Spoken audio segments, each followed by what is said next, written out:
Sorry, like there's a horror thing going on in the background of me.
Let's restart that.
I'm gonna have to reread that. Sorry, but hey, Esther. Yeah, I was muted. Let me see. I could probably put this out a little further. Hopefully, that's better. I'm gonna have to reread that. But as you guys know, like last week was my birthday, but we celebrated yesterday. Last week I got a Kudoboard from one of my dearest friends and my roommate. And this is my first Kudoboard ever, so it actually means a lot to me. Like, I have one thing I've wanted. Well, one of the two things I've wanted on my birthday for like the past few years. I've been on and off Twitch. So, welcome back to another episode of twitch.tv/venomous9tails, youtube.com/@venomous9tails, and kick.com/venomous9tails. Nice, yeah. It's also, I'm like studying voice acting. I started a band. My roommate is actually my bassist.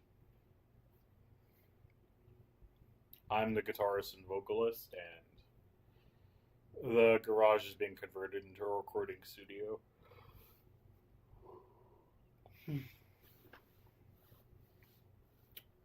Let's get into some of the messages. I kind of have to reread the first one. Happy birthday, Venomous. I'm just so proud of you. The way you handle your designs is one thing. The talent you have is obvious, but it's how much heart you put into everything that really stands out as well. You're incredibly smart and knowledgeable, and you never lose that down to earth vibe. You're such an open hearted person, and it's been amazing to watch you do your thing and connect with your craft. You deserve the absolute best day ever. I hope you get to relax, smile, and celebrate. You're a great person, and you deserve an awesome day. Happy birthday, Venomous. Cake, party streamers, cake, party streamers, cake, party streamers, cake, party streamers, sunshine, sunshine, sunshine. From writer Amy. Happy birthday, Venomous. You're an amazing human that brings vampiric life to everything you touch. Very grateful to know someone that inspires me to aspire for more. Thank you for being my friend. Enjoy your next trip around the Daystar. From Pony. This one's from Jor. Not gonna go into a long spiel, but happy birthday, man. I hope it's a wonderful one. May it be filled with smiles and laughter. Happy birthday. Happy birthday, bro. You're truly an amazing dude, one of the kindest people I know. To another year of memories, soon we'll need to go on a road trip. Damn right, Ernest. Damn right. We're gonna need to do that road trip. Happy birthday, sir. I hope your celebration this year brings you good memories and fun times. It's been good times hanging out with you. I'm playing D&D. Keep focusing on your endeavors and pushing forward. So again, happy birthday, Venomous Ninetails. Hang loose, thumbs up, and the little party whistle with that hat, confetti, from Equal Aura. I know it's probably like squished up on screen. I will probably make a post about this later.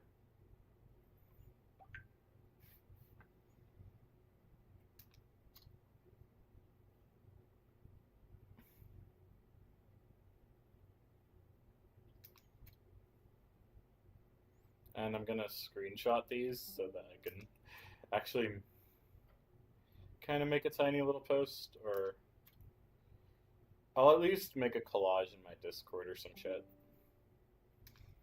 This is my first time getting one of these, and like, it means a lot to me, so that's why I'm screenshotting it. I just want to save the memories. We could stop sharing the screen now. So,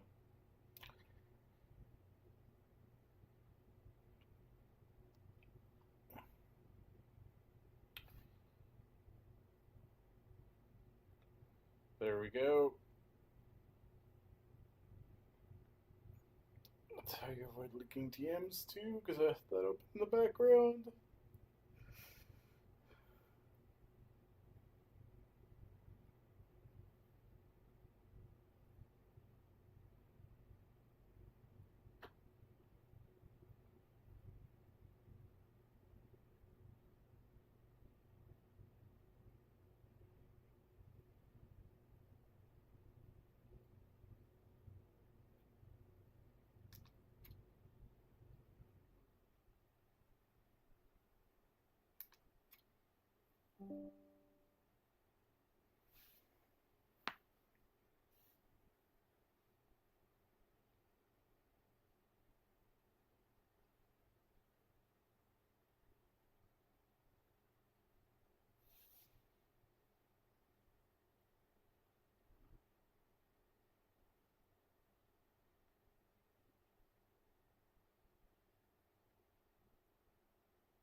Great, I know that's your alt account.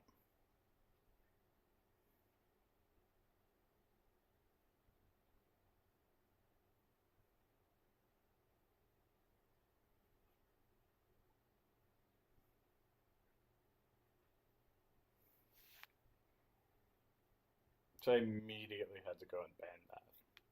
There's kind of a long story about that one.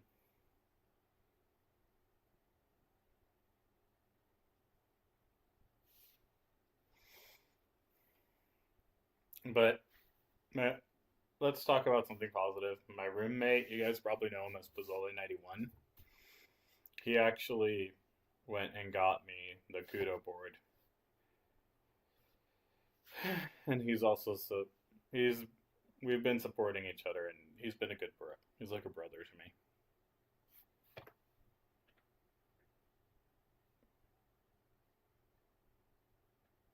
Pozzoli91, like King Saiyajin's like a brother to me.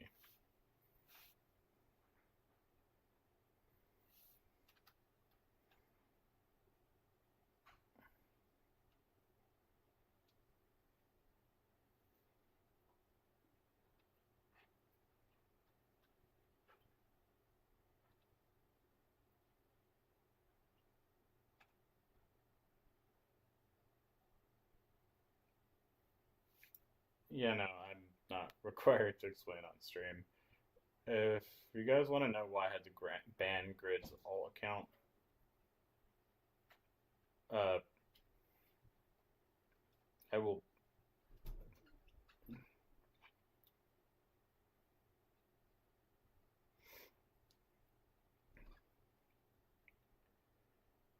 You guys can ask me in Discord. Let's focus on something more positive. So yesterday, uh, my roommate and we went and had lunch with our friend Fat Yoshi. Yoshi's a cool dude. We went to, what's it called? Golden Corral. Yes, Golden Corral does have small Chinese sections, like 2 or 3 plates. It's like the orange chicken and broccoli beef. So I did have that. Obviously, it's known for like American barbecue type stuff, like sliced brisket, sliced ham, fish and chips,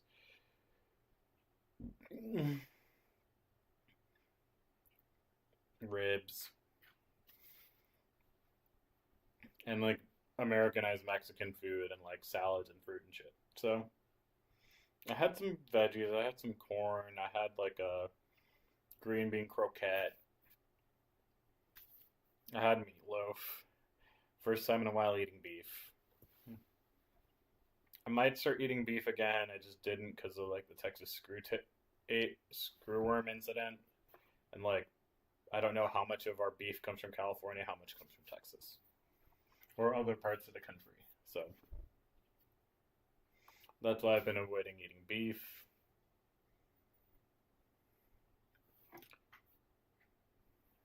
But I had beef for the first time yesterday, and it was fucking awesome. And I even got another birthday present. This one's from Fat Yoshi. I'm gonna go and grab it.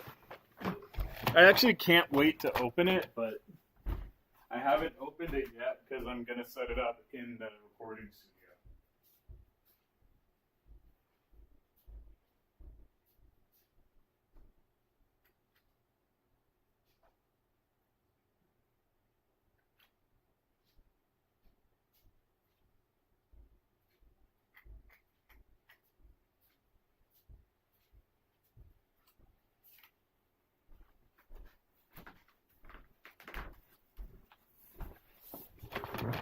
I can close out of that browser source now.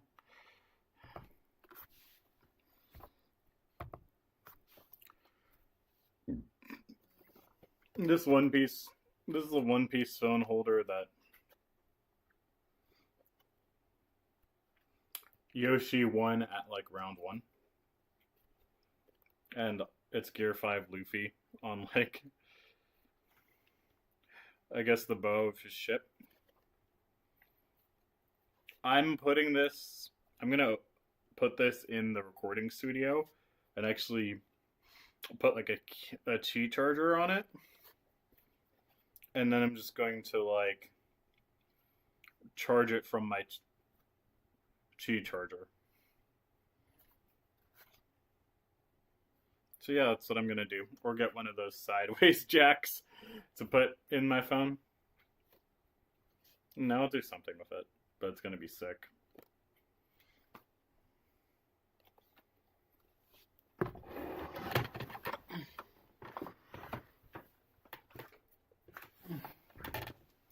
And then I did spend some of my birthday money on guitar parts. No, my guitar parts are not here yet.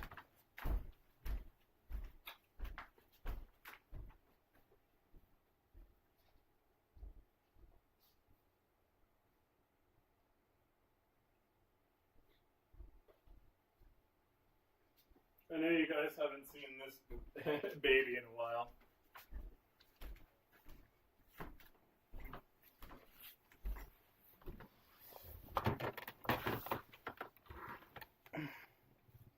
This is one of my prized possessions.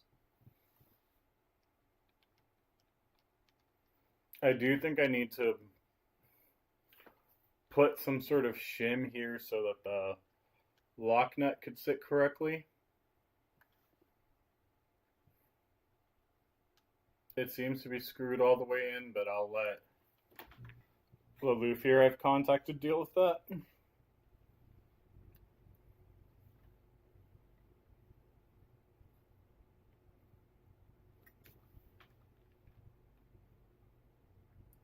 So these are Spurzl trim lock locking tuners, and this is a Kaler lock nut. You can see how it looks different from the Floyd Rose one. It has a built-in string retainer.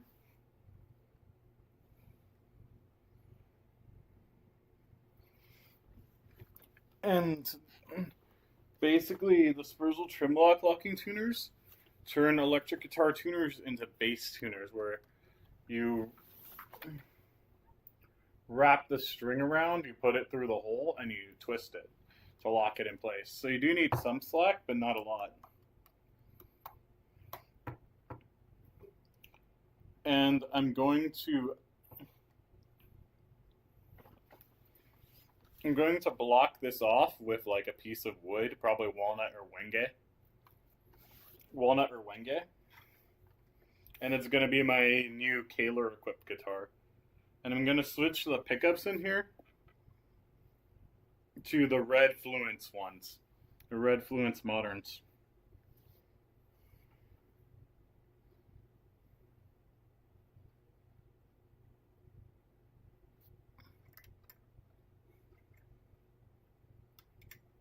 That also means it won't need to have a bridge ground since it's going to be active circuitry.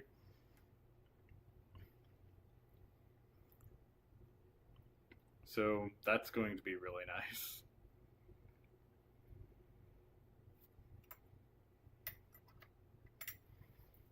I'm going to take these out. If I need to put any shielding paint in here, I will. And I'm going to put a pickup mounting system in here. And if I could change the pickup mounting rings out, I will. Yeah, I'm going to put brass Futone or FU tone. Yes, call it FU tone. PMS brackets in here.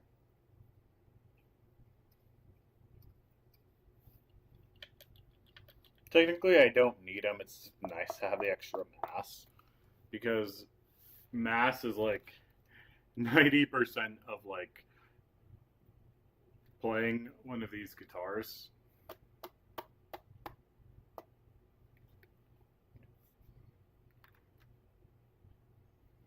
Mass is like 90% of playing a Floyd Rose equipped guitar.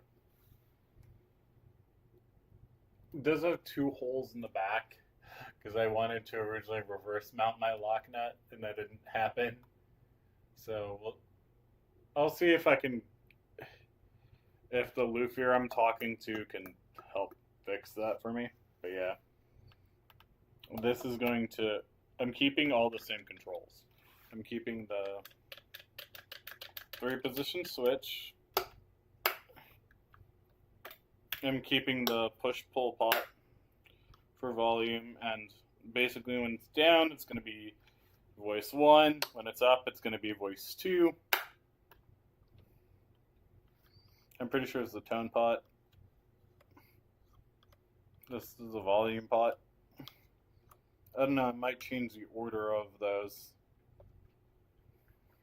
Actually, no, I won't, because that'll get in the way of the tremolo arm. Like, I'm not even a fan of... Oh, electric guitar, yeah. So that brings us to our next announcement. So I bought guitar parts. I bought a Kaler tremolo. It was on sale for like $375. They're normally $419.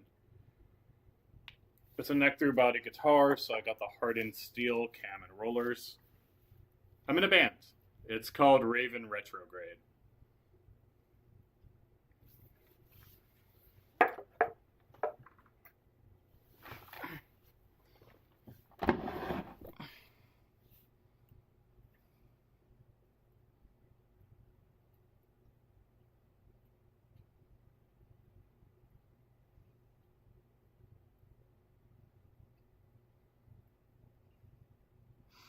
An account that's only following me.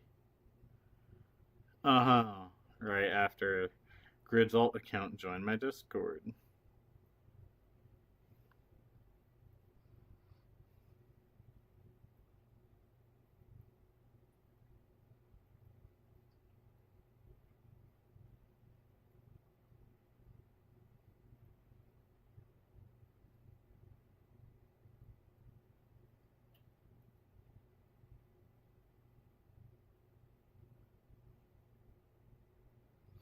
Okay, so let me pull up my band's Instagram.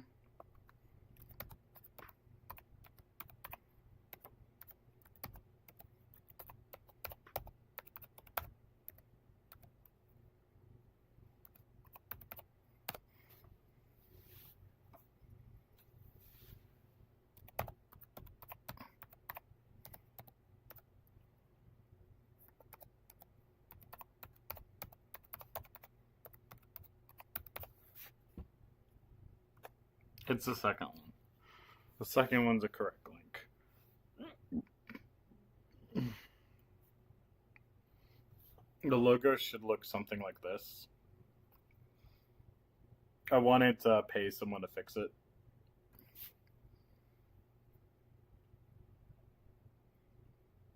But yeah. I knew the Kudoboard was short, but it is my first ever Kudoboard, and I'm grateful for it. I do think I want to plan something better for my birthday next year to invite more of my community and more of my friends, both IRL and Twitch friends.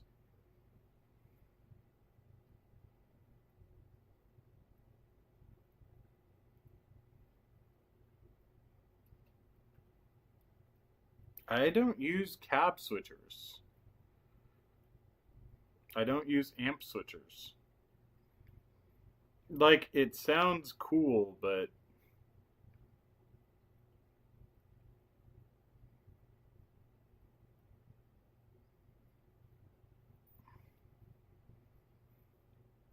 wait, are those green LEDs?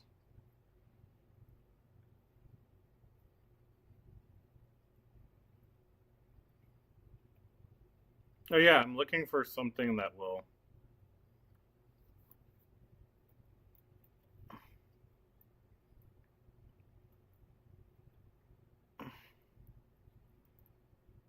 Yeah, I'll drop the guy a follow. I like his LED mod.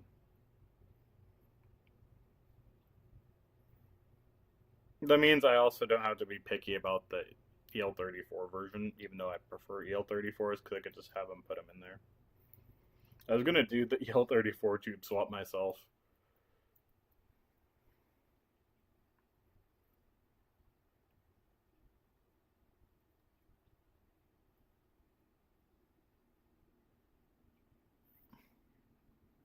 I am looking for a virtual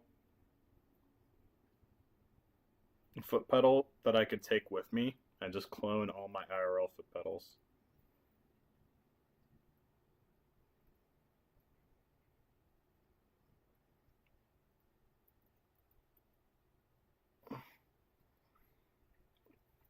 Right now, the EVH 5153 or the EVH 5150 Mark III is kind of like the gold standard of having like physical tube amps, right? It's between that and the Randall Diavolo. Those are the two amps I want the most. And the Randall, I don't care as much if it's 6L6 or EL34. Either way, it's a bomb ass amp. There's a couple black stars I want. There's a couple angles I want. But the pedal board. Sorry about that. The pedal board, I'm looking to have a custom pedal board put in.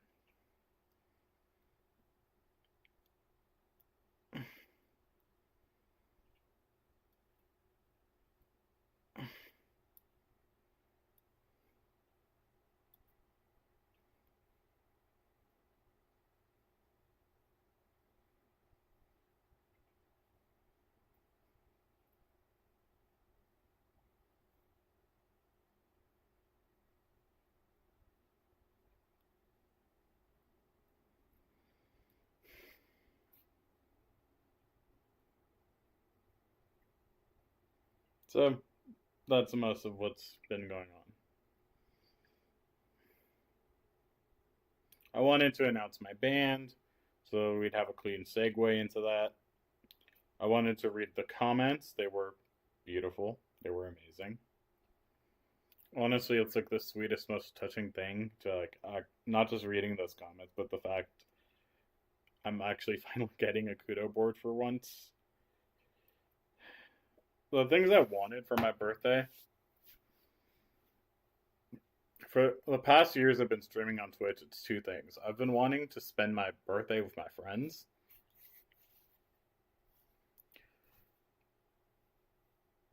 I don't care about being treated, I just want to spend it with good people.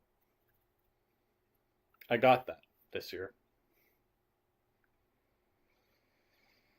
Obviously, next year I want to do it bigger, but I got that.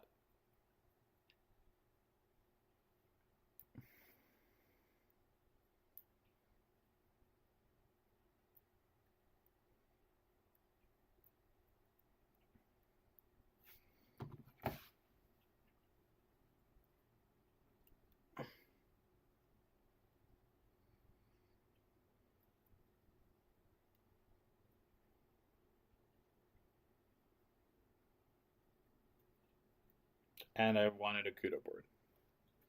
I would see everyone else get one and be like, I don't have a big enough community for this, but it would be nice. And my roommate got me one. So I appreciate that a lot.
Sorry, I have some mod issues to take care of.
Sorry if I seem down. It's like I was having such a good moment.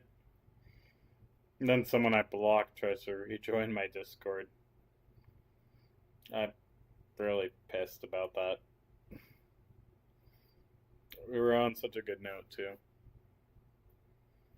Let me put on some music.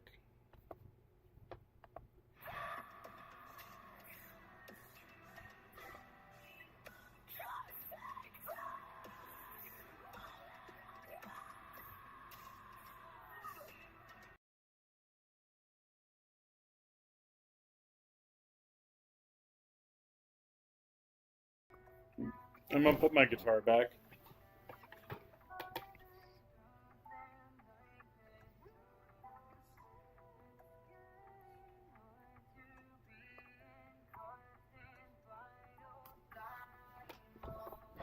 I'm gonna put my guitar back.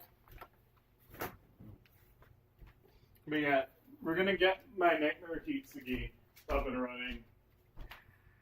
And we're gonna get up and running with Kayla.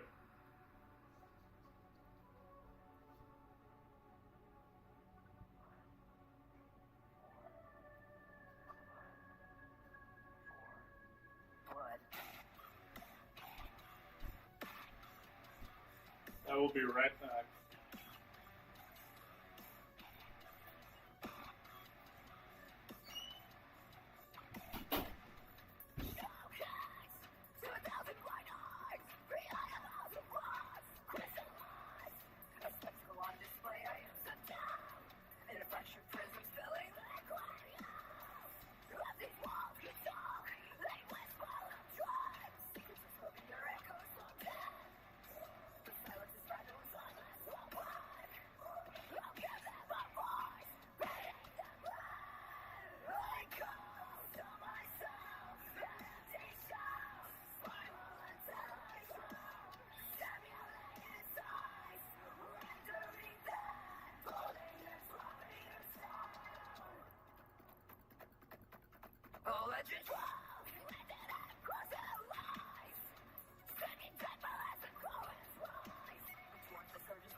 Just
take it, you just want it all. I want you. Just take it, you just need it all.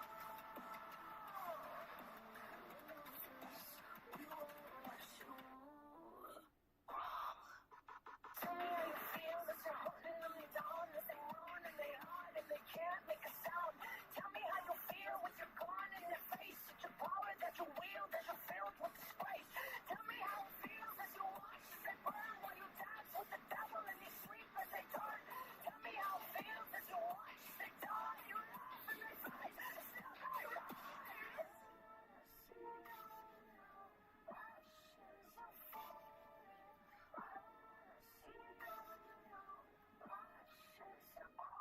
Just take it, you just want it all. I want you. Just take it, you just need it all.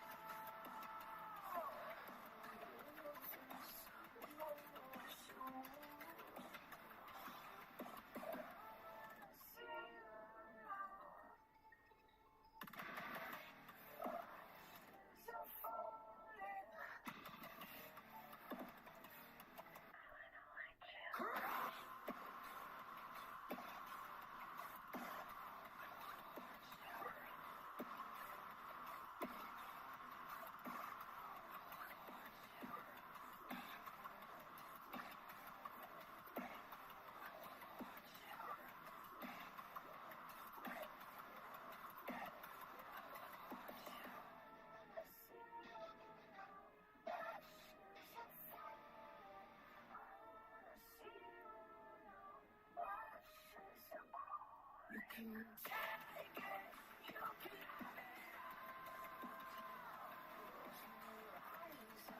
I want you. Just take it, you just need it all.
Sorry about that, I'm back.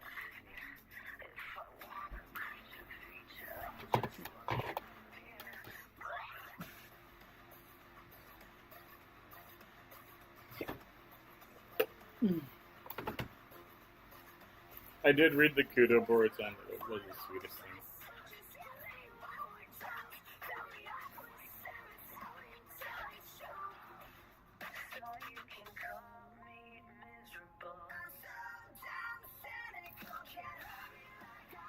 I know I have to make more content for tomorrow.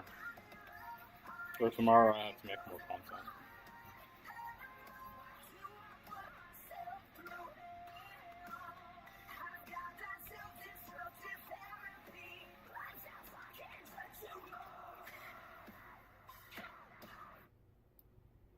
I should have gotten Infinity.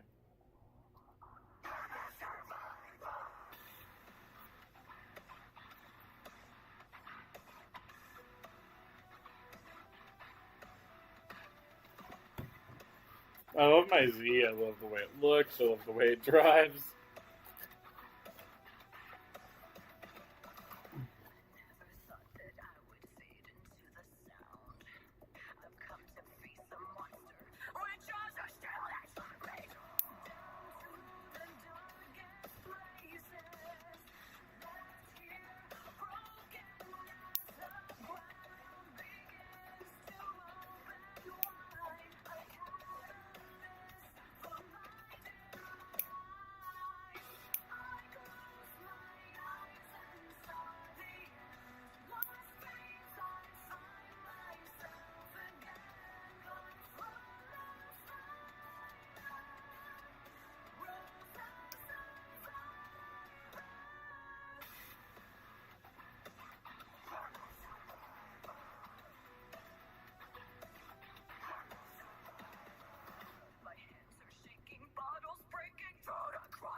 My fake nails are coming off, they're just really uncomfortable.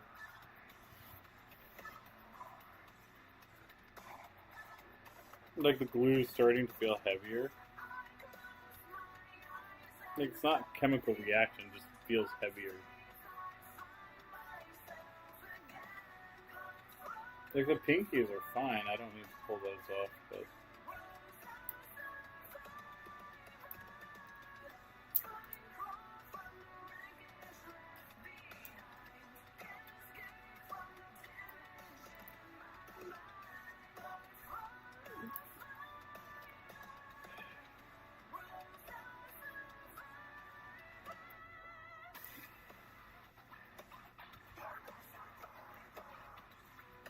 certain fingers are really uncomfortable on. And I think if I get fake nails again, I have to have it done professionally. Oh, fuck.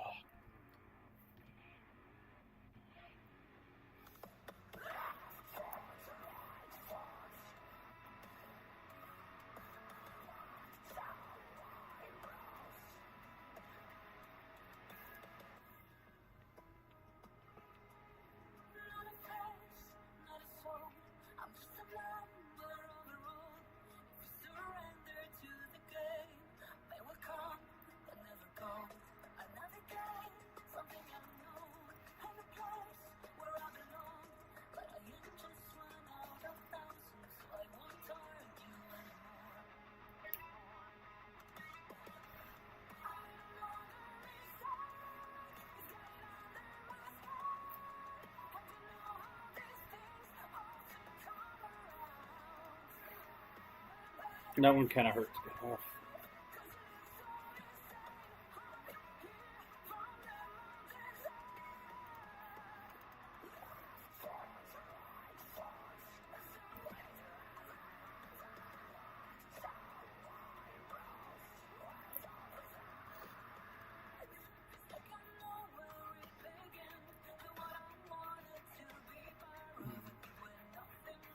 It's like I could feel the glue getting harder, and that feels uncomfortable to me.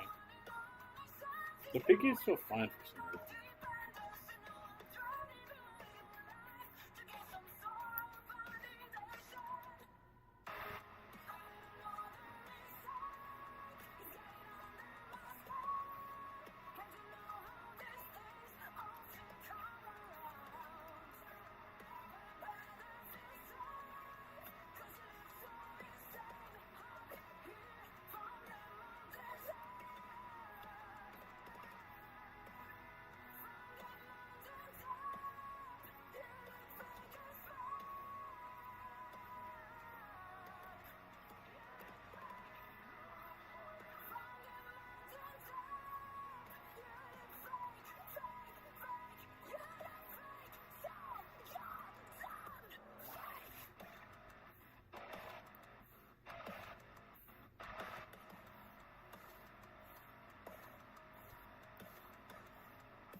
Ow! Yeah.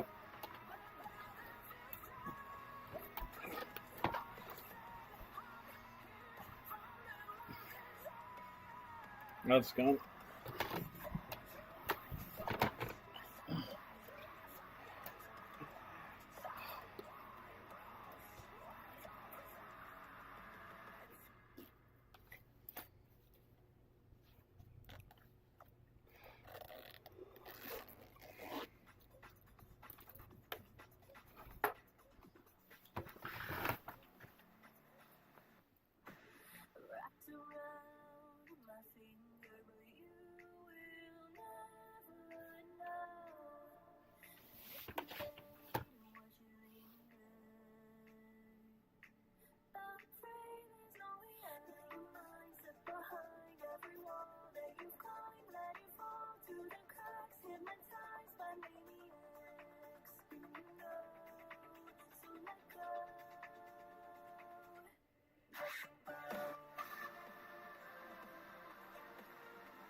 I'm not sure I trust Microsoft, but Microsoft is optimizing Windows 11 to run smoother on budget PCs through the remainder of the year. These updates target 8GB RAM systems aiming to reduce background resource consumption and improve responsiveness. Primary goals enhancing experience of users with low-end hardware.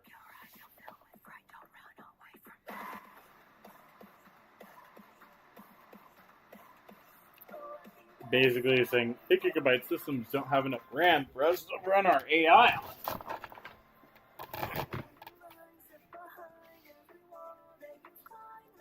Microsoft thinks we don't care about the brokies. Like, people just start intentionally building a bunch of 8GB systems.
I was debating getting some ice cream.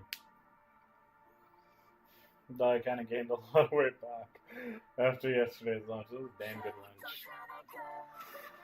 Okay, so we should probably start planning for like next year.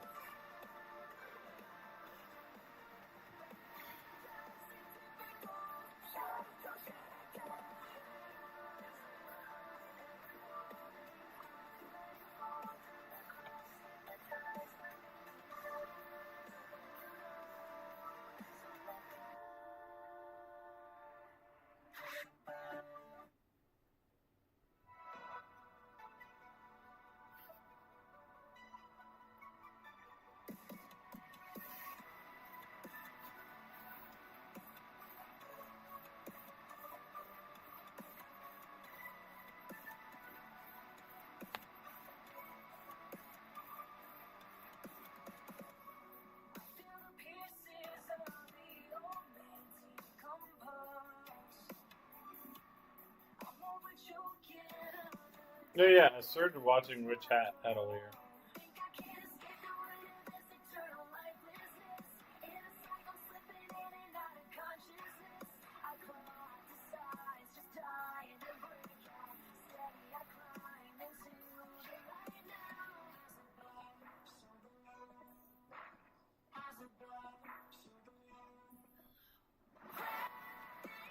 Okay, this is sick. Me and who? It's from Dracula clothing.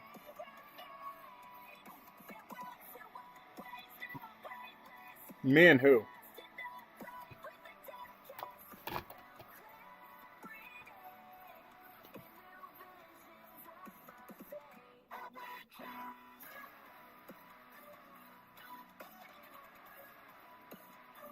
You know about Hesperia?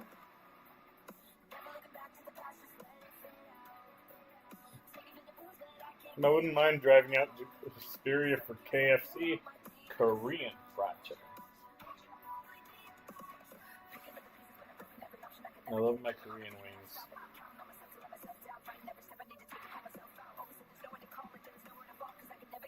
That was actually originally what we were gonna do.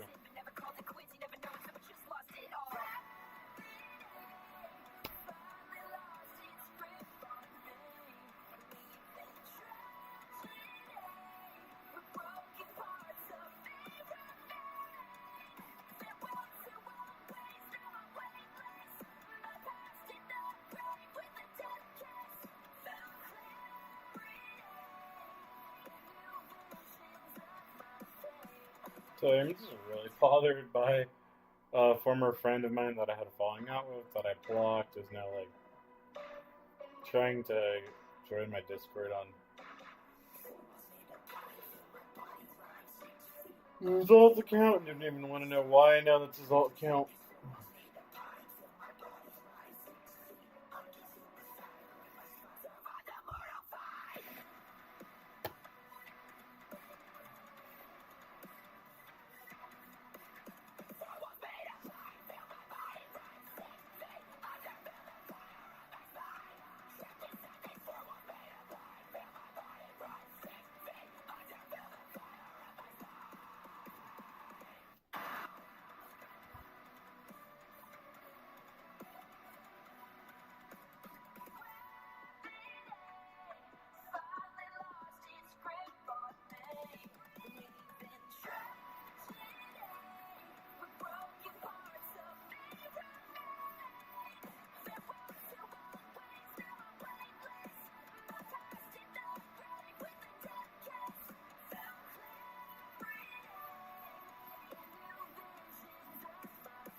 Okay, I do have to fix my friend's stream.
gasoline. Now I'm burning every bridge to the old me. Pressure on my chest, but I'm learning how to breathe. Been from every loss that I wear up on my sleeve. Never needed luck, I was planting every seed. Now they're looking sharp because I finally took the lead. I was down, now I'm calling every second perfect time. And every doubt I kept on talking, another quiet hit is honest. Turn the fever to a weapon, turn the tension to a lesson. If I fall another 100, I can melt it into sections. Every scar is telling me I'm not who I used to be.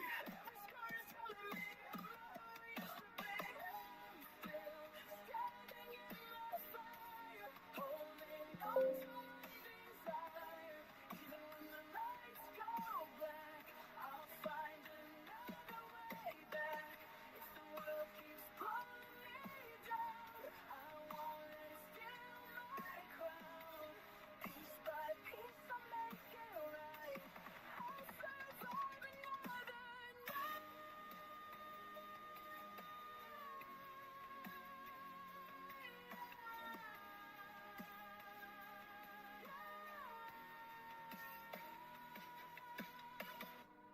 No more hiding from the storm.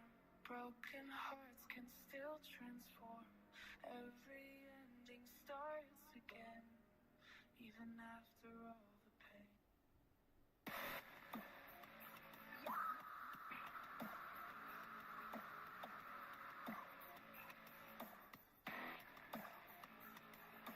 Pretty don't protect you from pain. I'm so sick of motherfuckers calling it rage when you the one that put me here, always acting deranged, saying things you don't mean. I think you need to show your face, yeah, fuck you. You say my name like you know what I've been through. You wouldn't lost a mind if you walked in my shoes. All this hate got lives within my skin. You made a monster, it's time to let her in. It's time to let her in. It's Do time do you guys know how to check banned users in Discord? You made a monster, but watch how I embrace it. I'm demised everyone into another reason. It got hit, all consequences. I'm the beauty and the beast, no pun intended. Gaslight, rewrite in your own fairy tale. Two-faced, love, time to kill them. Do me to the wolves, wonder why I bite. Burning up, wishing luck, we know who won the fight. You say my name like you know what I've been through. You wouldn't lost a mind if you walked in my shoes. All this hate got lives within my skin. You made a monster, it's time to let her in. It's time to I'm thinking of getting some ice cream. It's time to let her in. It's time to let her in. It's time to let her in. Yeah, it's charging. I'm thinking of getting some ice cream.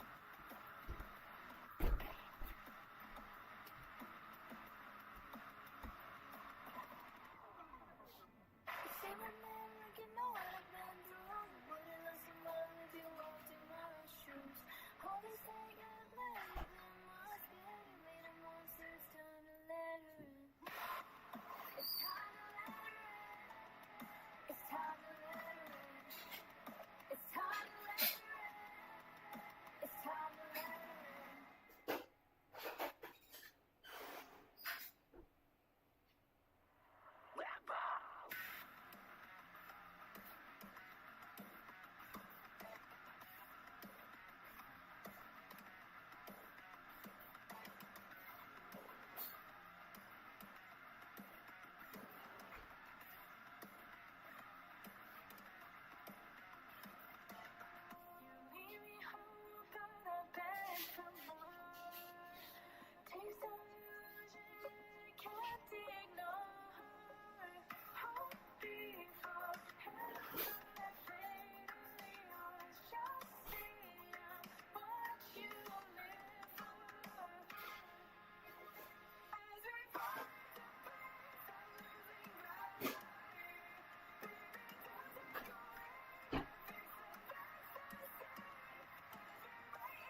Hazelnut brownie might be my new favorite chocolate ice cream.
Okay, that was bothering me. Blue Cuddle Bunny turned into Dragon Hunter 2525.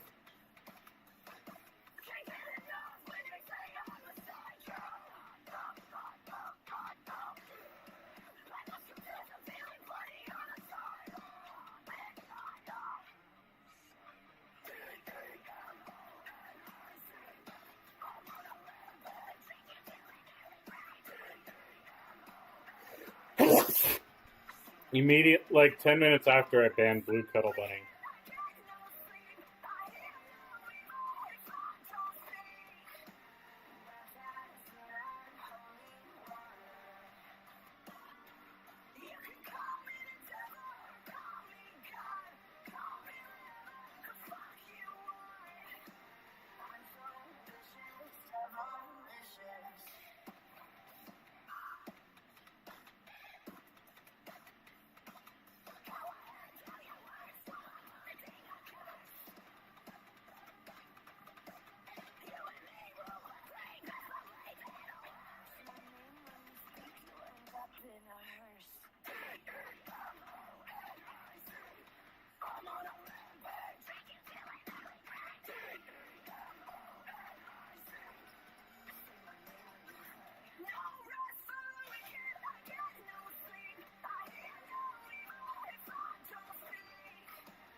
Oh, yeah, Lowrider would like deer tight fits, but for bases.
Are there like streamers? Like, what do you think are the like best boxers?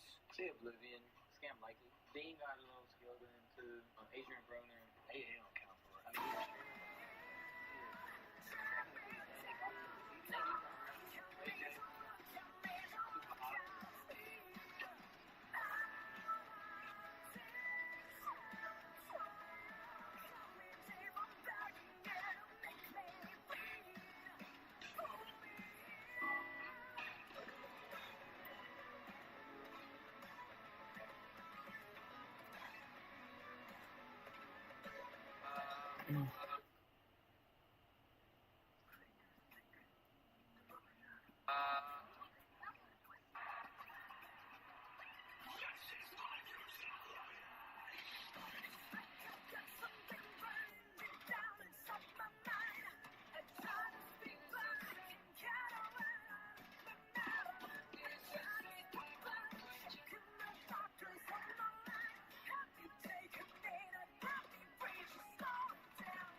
Sorry, I'm just very disturbed by the fact Grid would do shit like that.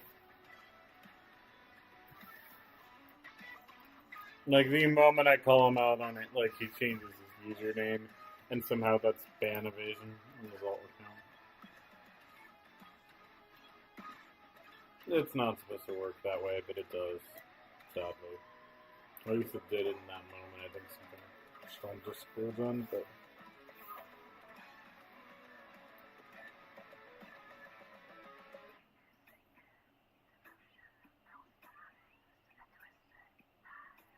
I feel bad about wasting these fake nails.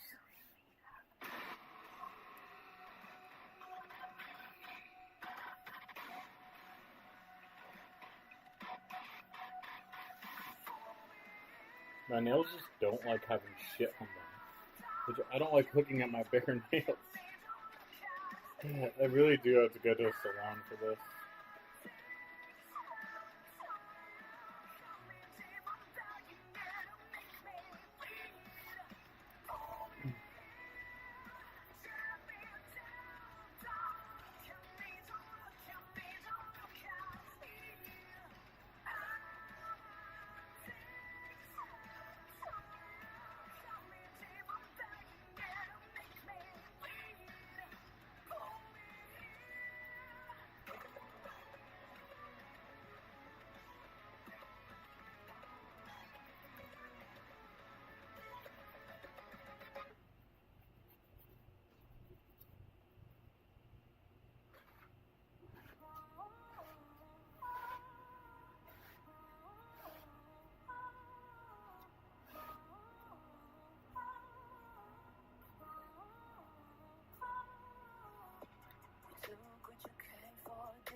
closer to the voidness, and now you're begging me to go. Feeding me to crawl. Till whispers build illusions. All the shadows play my love. Now you're poison and carrying me alone. Chasing no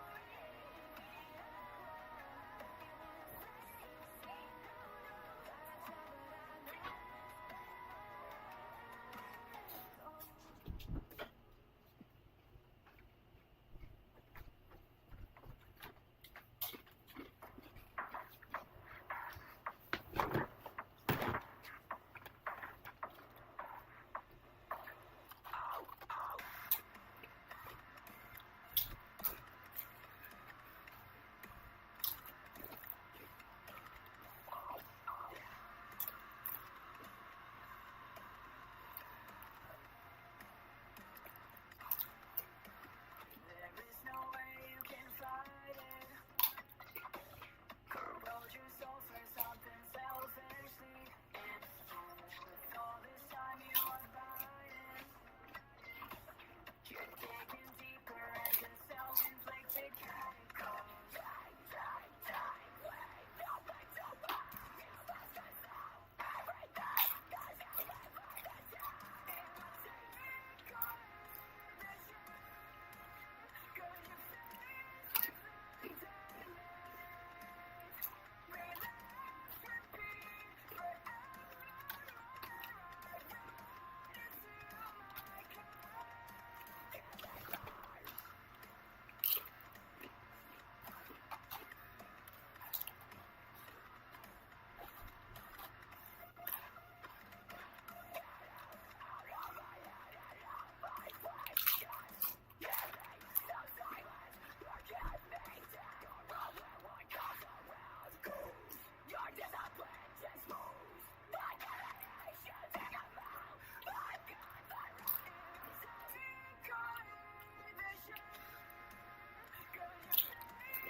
Oh, sorry. Hey, Lark, the Notable. Pleasure to meet you. Yeah, sorry, I just went to grab some snacks. I ended up finishing them in the kitchen instead of coming back here. They eat them on stream.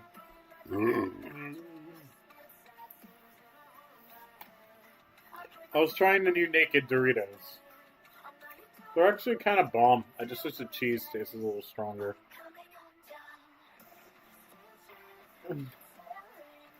Like the Naked Cheetos, they nail it.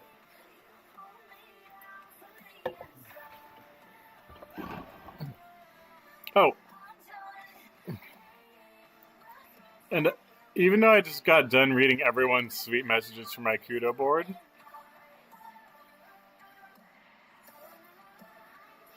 I have to deal with one of my guy friends, former guy friends, actually being super creepy.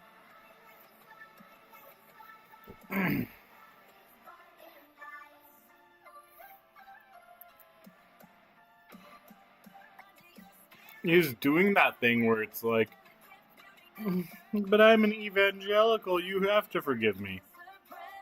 No, I don't. It's about my peace, not about forgiveness. Shut up. Like, it's like, it's nothing to do with forgiveness. It's about protecting my peace. Plus, I don't accept half-ass apologies. He's gone out of his way to create alt accounts to stalk me.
You guys want to watch some YouTube videos?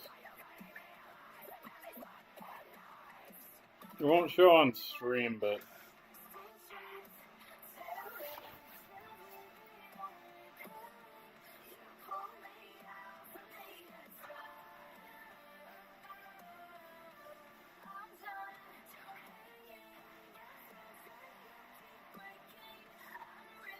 it's a set through of Ultra Access, but it looks like a nectar body.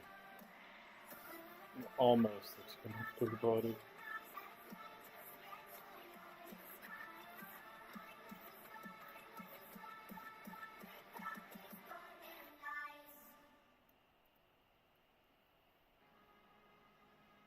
I respect people who choose to play a Floyd Rose. I just can't.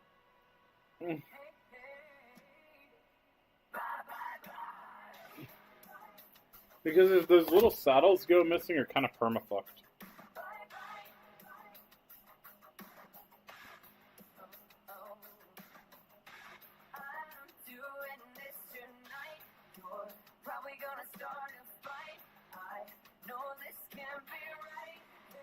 They're a pain in the ass to restring on the fly.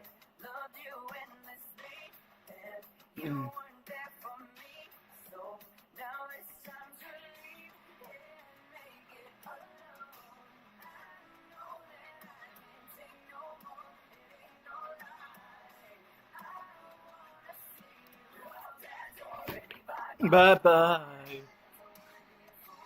You.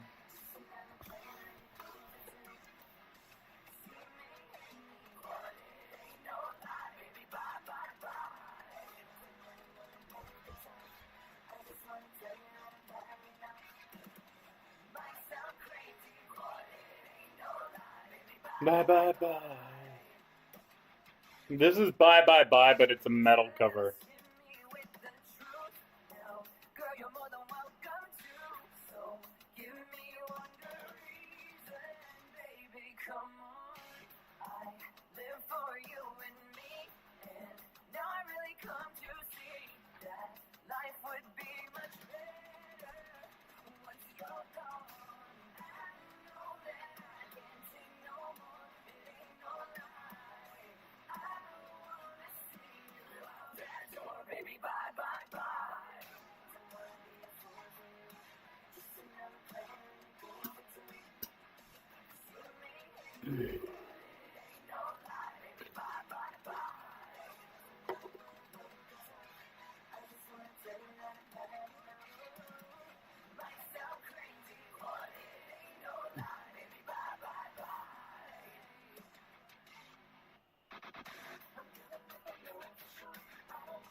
Wild Audio Master 140.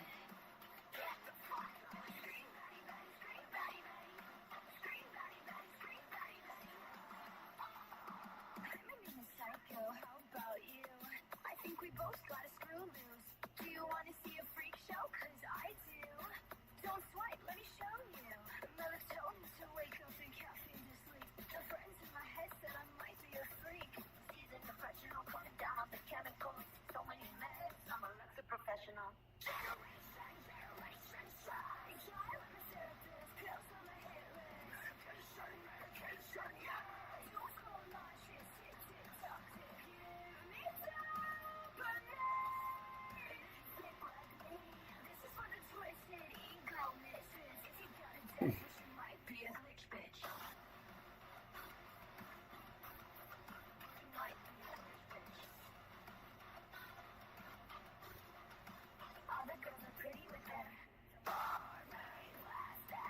I'm trying to find opaque pistachio drizzle now.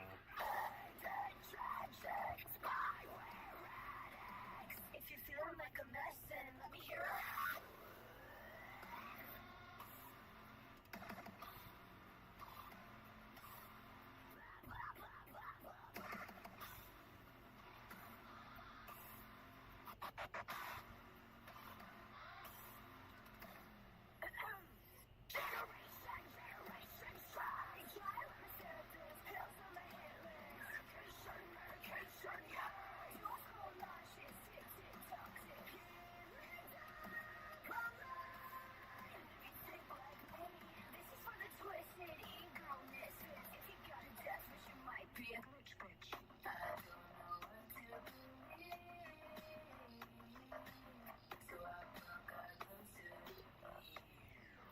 Don't call me fucking.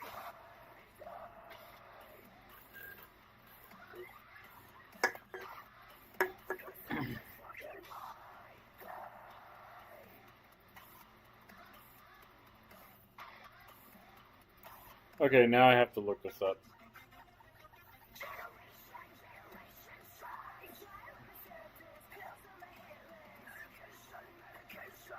It's literally just called pistachio drizzle.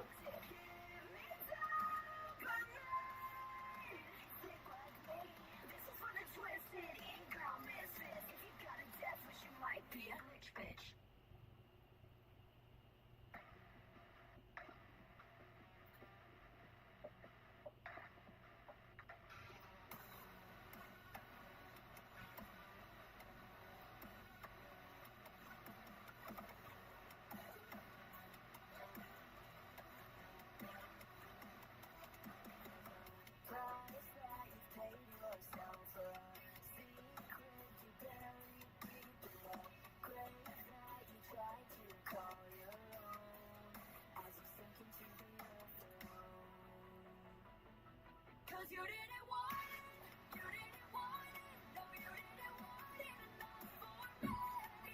You were in love,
Why is Gemini being stupid right now?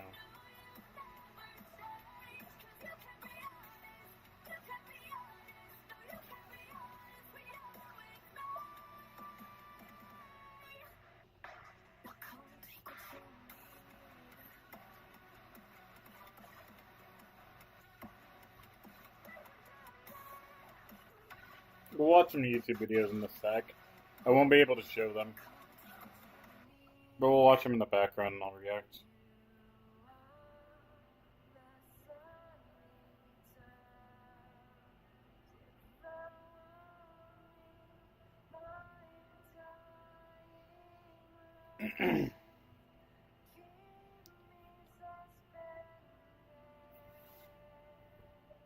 But I did read my Kudoboard. If you guys missed that, too bad, but it was the sweetest thing I've ever received.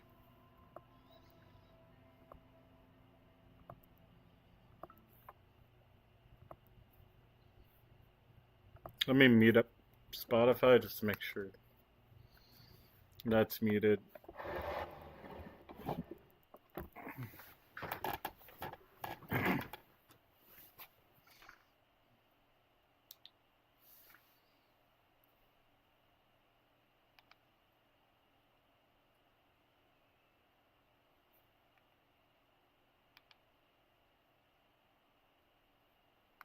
Oh, right, yeah, YouTube, not Netflix.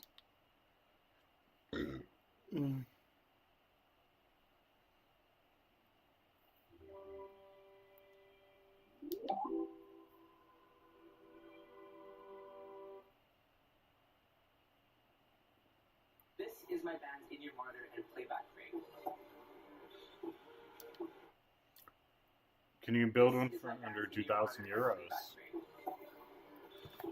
I made a video all about it last year, going through all the inner workings of it, how I put it together, how much it costs. And for what it is an incredibly capable rig. It can take in 8 channels of audio, plus an additional 10 channels of internal software audio, or DAW audio, and mix that out to 3 stereo mixes. We can hear ourselves properly, allowing us to play tighter, and it's made our shows so much more efficient because the front of house engineer doesn't have to worry about monitors like at all. That being said, this didn't come without any compromise. With it only being able to take in 8 channels of audio, we had to be incredibly selective with what we wanted to hear in our ears. Drums, as usual, were the biggest issue, with us having to resort to a singular crotch mic for our in-ears.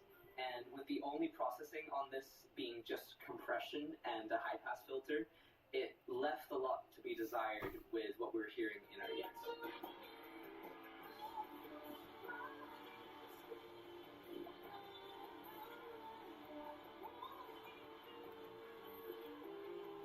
I don't want to sound like I'm bashing the rig, because it really is a very capable rig, especially considering how cheaply we managed to put this thing together for. There was also an additional problem of it not having an input for talkback, so the front of house engineer would have to like yell from across the room to communicate to us what he wanted for sound check or something like that.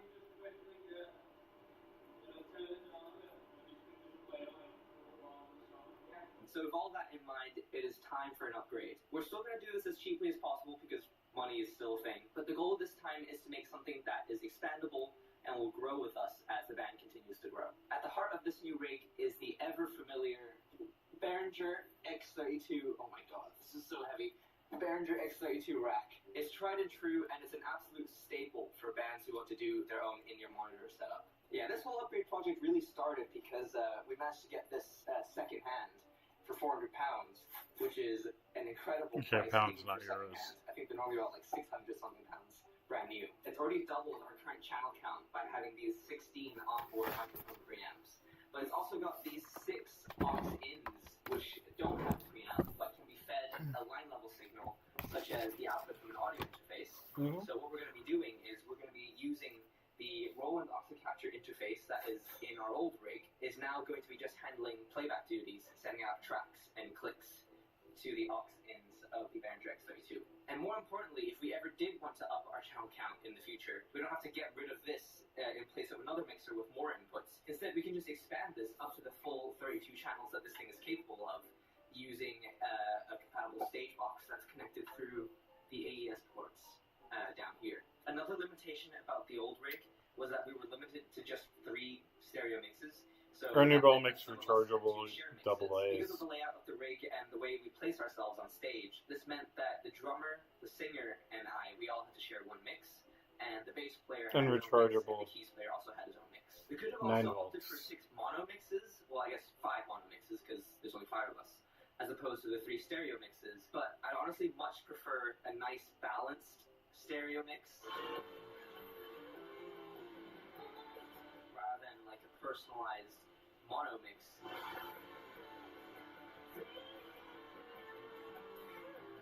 Because at least in the stereo mix I can have some separation and can kind of pick out where everything is. Whereas in a mono mix, it just feels like no matter how good the balance is, it's all just kind of piled on top of each other. Doesn't really sound very good. So with the additional outputs of the X32, we've now got 4 stereo mixes, which is expandable up to 8. And with that in mind, we decided to get ourselves another wireless transmitter unit from LD Systems. So now we've got 2 wireless transmitter units, where one transmitter unit has 2 receiver packs, and one transmitter has 1 receiver pack. So now our IEM mixes consist of the singer having her own mix, drummer has his own mix, keys player has his own mix, and then me and the bass player, guitarist and bass player will share a mix. As with the old IEM rig, or any IEM rig, we still need to split the signal, where one copy goes to the mixer and the other copy goes to front of house for the front house engineer to mix for the audience. And because we doubled our channel count, we're going to need a second of the same Behringer MS-8000 microphone splitter. We actually already have a second one just laying around because I've had to replace our old split. This is the old split that I've since managed to repair, but basically this locking tab for the XLR, it broke while the mic was still in it, and we just couldn't get the cable out, so we just had to replace it and get a new one into the rig. But I've since managed to repair it, and it's now just missing a locking XLR tab, but you know, you can still get the microphone in there, so this still works. So we've got a second one now, which we'll use as part of the new rig. So all that's left now is the cabling. And as with the old rig, well, that's probably loud. Sorry, I think that was probably really loud in the microphone. We're going to be making our own cables, because that really helps to bring the cost down. And I really like, soldering all the XLRs and stuff like that anyway, so it's a win-win. So the back of the rack is all going to be for patching. So we've got this 16-hole patch panel that's going to be filled up with these, I don't know, you can see. I'm just looking at battery packs. Male XLR plugs. And that's all going to be connected to the front of house copy of the microphone split. So this is where the front of house engineer would patch all the XLRs into to get the signal from the stage. Then we've got all these like female XLR connectors, some USB bits for like a USB pass-through for like the playback interface, an Ethernet port for the X32 as well. Oh, that reminds me, we've also got a little Wi-Fi router for the X32, which allows us to connect to the X32 wirelessly to control our individual mixes using like a phone or whatever. Oh, and power as well. So we've got this little rack unit that's just like a power strip in a rack, really. That's what that's going to be for. And then what else have we got in here? A bunch of screws to put the racks together. TRS. So this is like a jack connector as opposed to an XLR connectors.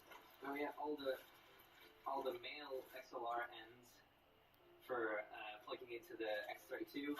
Yeah, a lot of bits. These are like all the small bits that are really cheap on like just to get one of, but then That didn't the Diateria made batteries. And it gets really It expensive. doesn't kind of Anyways, make sense. That's talking for me. Let's go put this rig together.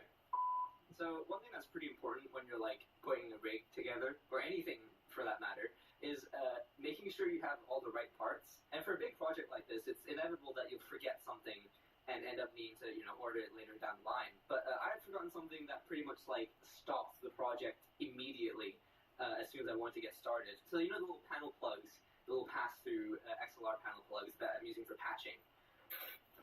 This is an M3 screw that it helps to screw it down to the panel. But this doesn't actually screw into the panel, which I didn't realize. It actually screws into a nut on the other side of the panel, and then that squeezes that holds the plug onto the panel. And I'd forgotten to get the nut, so that pretty much stopped me immediately. So yeah, pro tip, make sure you have all the parts before you start a project. Sorry, I've got this screw here that I need a nut for. We're going to be getting more of it. How soon tomorrow? That'll be around 12 and 14.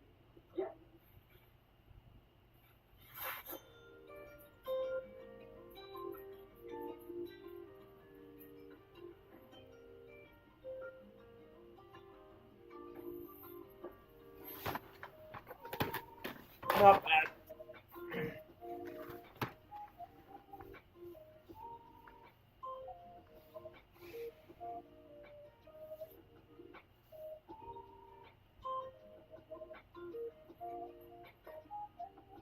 Honestly, I might use a Fishing Influence strap battery pack because it's basically the same plate cover as a Floyd Rose.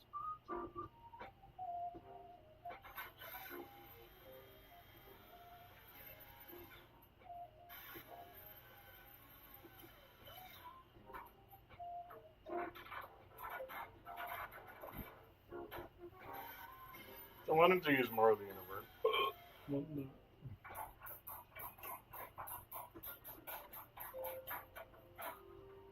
Oh, Spiral Cats is live on YouTube.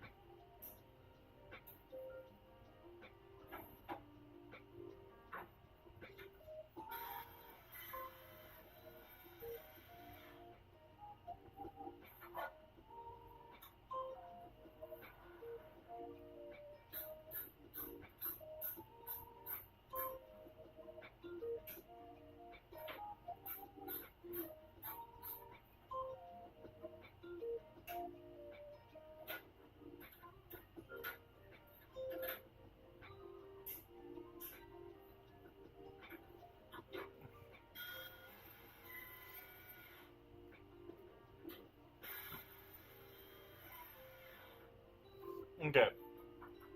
So I do need a power supply for my pedal board, but it doesn't need to be too expensive.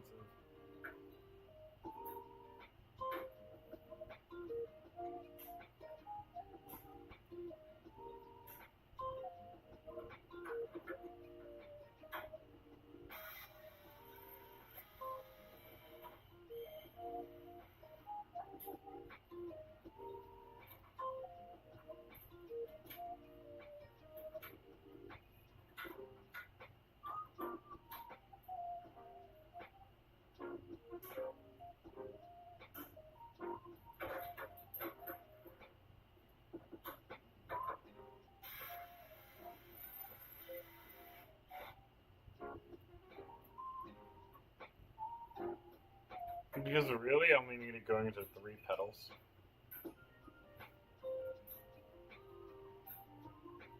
People are gonna be like, what do you mean you only use 3 pedals? Yeah, I mean I only use 3 pedals.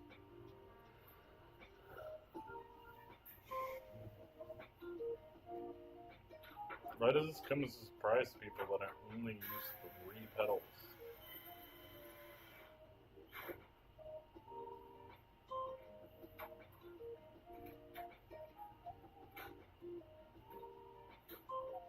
And here's the thing. My pedals I'm gonna keep in the studio. I'm not bringing them with me.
Oh yeah, it goes to 5 pedals. And it's done.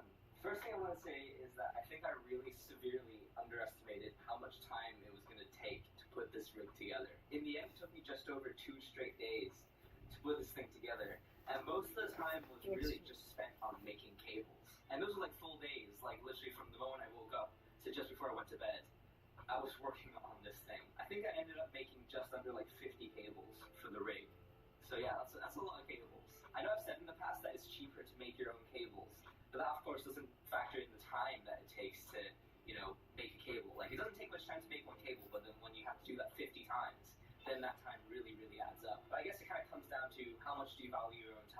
how much is that time worth to you, and if you enjoy making cables to begin with.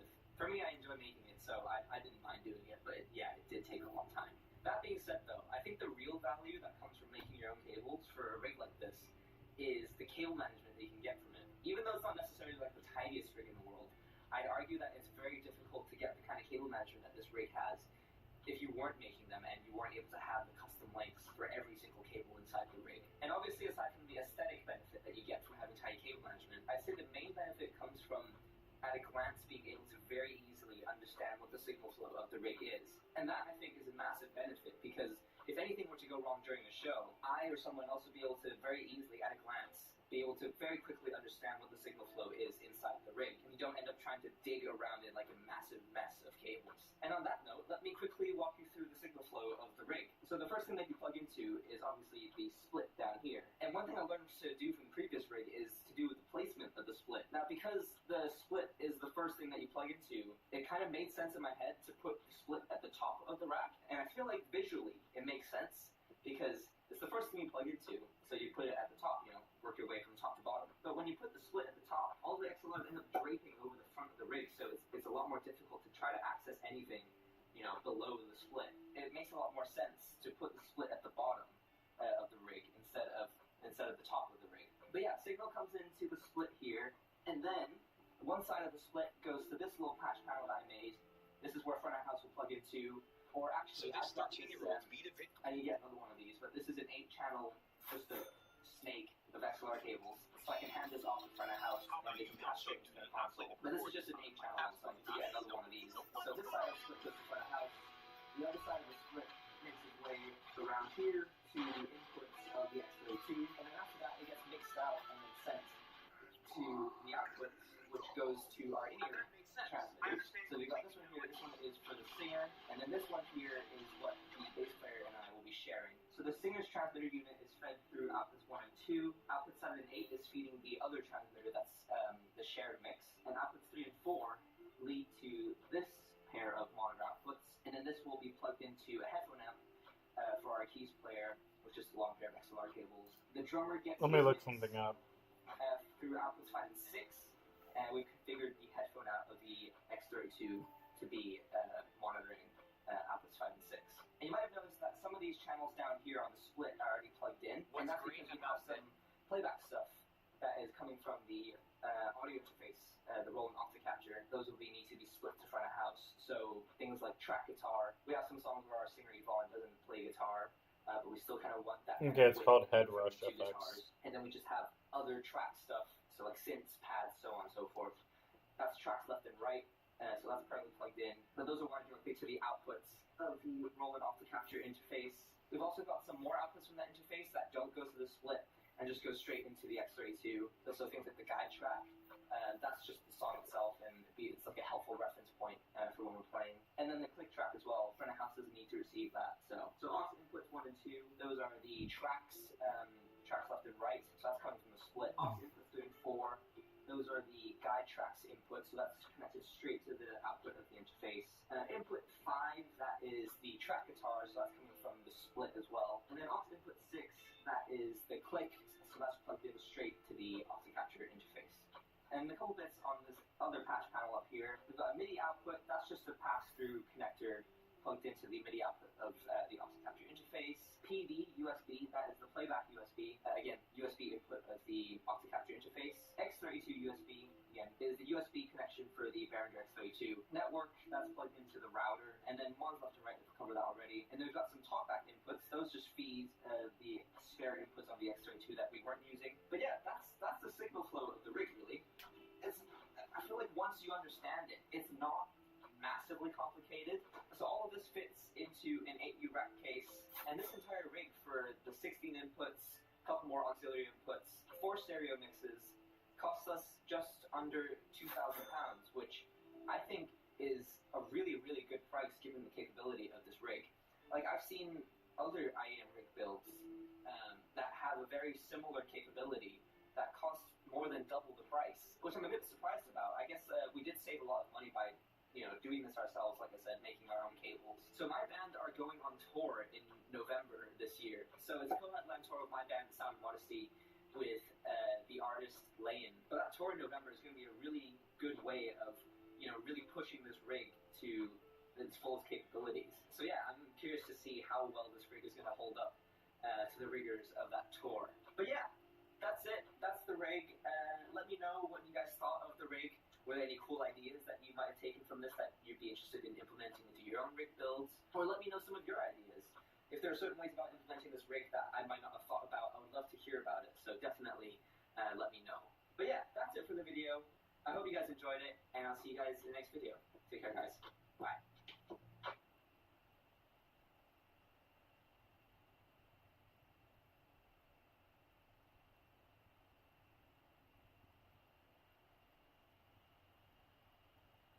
6 months ago, I finally purchased a C6 Corvette, the first LS car I've ever owned. And I bought it because there's a certain build that I've had in mind for the past few years. And in the background of everything that we have been doing this last 6 months, we've also been building this car. So in this video, sit back and relax, because you're going to see 6 months of work compiled into one episode of building the C6 of my dreams. So to get this build started, I want to get a C6, but I want to get a Velara body kit for it. Everything. But if you have a keen eye, you'll notice there's a roll cage in the car. And that's because 2 weeks prior to this, we sent this over to our buddy Marks to fab in our brand new roll cage from Cage Kits. We're going to be adding a roll cage to this car because this car is going to see more track time than street time. So safety is our #1 priority. I think I'm going to get the Line 6 pedal HX effects. Everything is already cut. All you have to do is weld the cage into the car. A huge shout out to Cage Kits for sending this out because they are a lifesaver. And now that you guys are caught up, let's get this car on the rack and start disassembling everything. I do it. Carl gets in the car and I'm like, oh, a little left, and I just hear the bypass valve, the steering rack, just full hands down, everything hard as it can, every time he's in the car. It doesn't matter to you. I'm like, a little right. Hang on, nowhere. All we're doing is we're taking the entire body off of all of the drivetrain and subframes for this car. So it's going to be like an RC car. Body's going to come off. We're going to take all the electronics, cooling, fueling, all that stuff, and drop all the subframes. So watch us do that.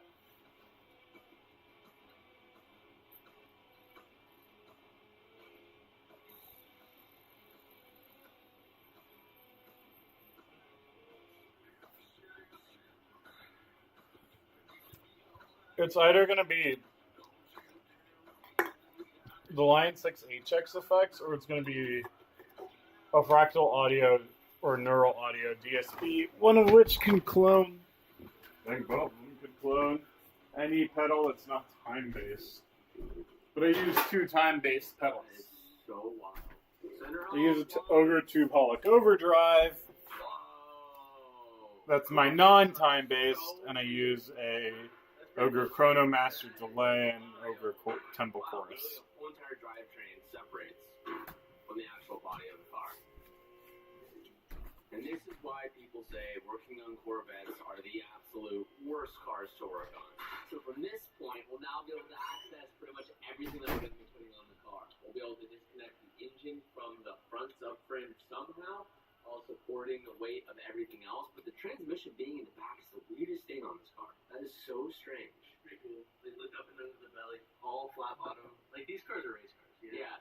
Corvettes are so cool. Leave the ducting here. I know, you have under panel ducting that reroutes the actual rear brake setup to keep them cool. That's crazy, dude. So now we'll be able to modify all of the suspension components, install everything, and build our engine and take it apart from here. I never thought we'd have a use for these big mega jack stands, but today I was proven wrong. And now with the drivetrain officially removed from the chassis, we can start taking apart everything. We're going to start by taking the torque tube off the back of the block, and then start taking the engine off the front subframe. Once the engine is safely on the hoist, we can now remove the clutch assembly and put it onto an engine stand. And this is always one of my most favorite parts about doing a rebuild. It's cleaning off years and years of grime to make something look brand new again. So we're going to start with the Wire Citrus Power Cleaner Plus, and we're going to spray the whole entire rear differential with this product. This is going to allow the grease and oil buildup to kind of loosen up a little bit, so when we take a high pressure washer to it, it will all start coming off. Now this Corvette is about 17 years old, and if I had to guess, I would say that this car has never been cleaned to this detail. So we are the ones saving this car and bringing it back to new.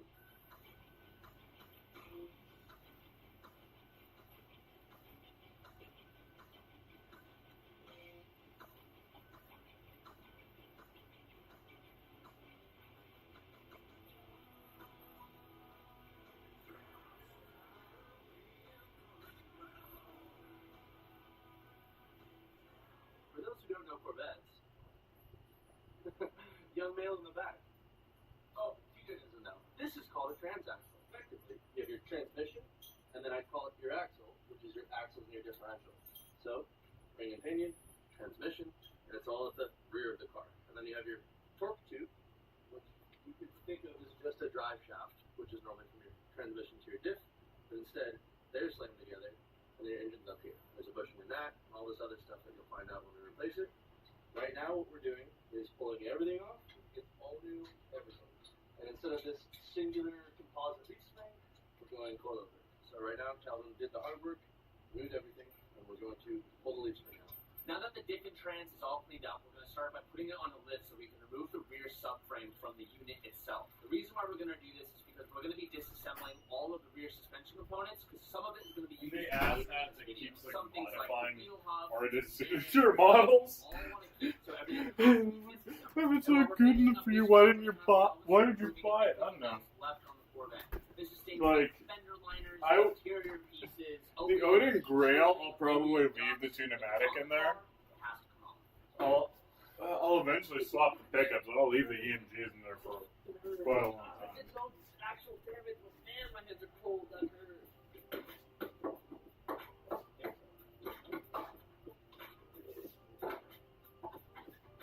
While the boys continue to remove the rest of the body panels of the C6, because something that's really cool about the C6 is that the whole entire body actually bolts off.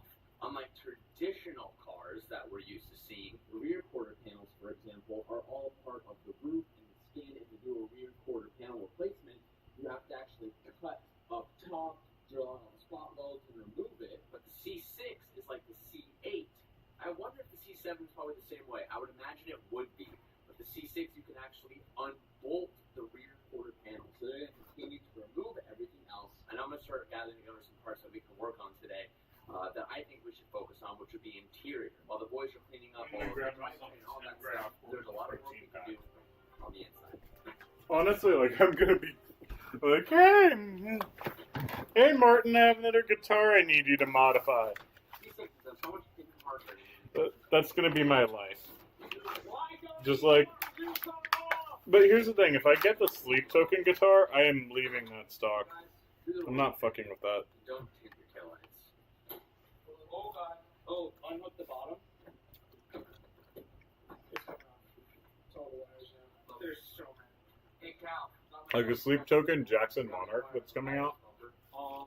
I'm not fucking with the bridge on that. Quarter panel hardware? Yes, I did say that. There's a 6-string 25 and a half scale version. American cars. It's not like the JDM cars where it's simple, top, side, bottom, left, right, all these hidden things. But you can remove the quarter panel with that.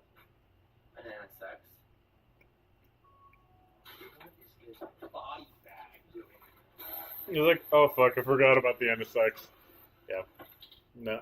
The guy on the YouTube video responding to. Fuck, the door's shut. G drowning. Got it. Yeah, the other side definitely has. But yeah, no, it's gonna. I've been like, hey Martin, I got another artist series for you to modify for me. It's like, stop modifying artist guitar. I don't think he'll tell me that. We have the Corvette pretty much stripped of the drivetrain and all the external and interior pieces. Here's the thing: I don't like passive pickups anymore. I used to swear about them. Other than the frame, it's all I used to make fun of the EMG guys for like needing a battery. We're going to learn a lot about today's video. I tried an EMG 5766. Focus on a few different areas. This is before they had the retroactives. Fueling system. We're going to dive into all of our radium bits. Our radium has been a part of this channel for the last year and a half.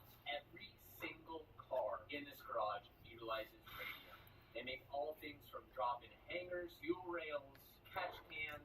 If it's fueling related, radium makes it. So a lot of these things, we have a fuel rail plumbing kit, we have a dual catch can kit, and we also have fuel rails. And we're going to be building an LS engine in this video, so stay tuned for that. But all of these parts are going to get set aside until we get to building the engine. In the meantime, we have 2 boxes here for a drop-in kit. Now the reason why I really like the drop-ins from radium is because it acts as a surge tank, which means there's a liquid in your primary pump. So those pumps are going to be supplying fuel to the eliminate fuel slosh. I am. You can also increase This is just like the only. you can add 2 or 3 pumps to the setup. I wouldn't This laptop's the only computer I could stream from that had a camera. My desktop does not have a camera at the moment. But I'll likely stream cam-free Pal World at some point. But happy to see you, Yoshi. It's always a pleasure, and thank you for the gift. And nice couch, yeah. Usually, like, my roommate's here. Obviously, he's working a night shift today, but normally we do, like, watch-along streams with, like, Supernatural and stuff.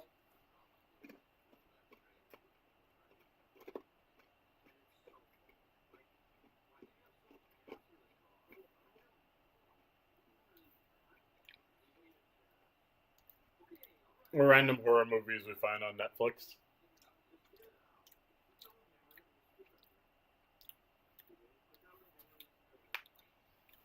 Some of which are really good, some of which not so much. But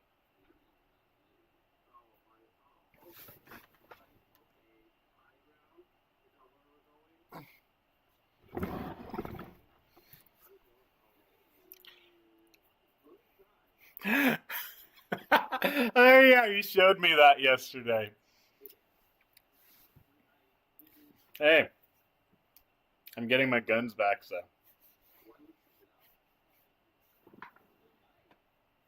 Not as big as I'd like, but I'm getting my guns back. I just gotta hit the gym more.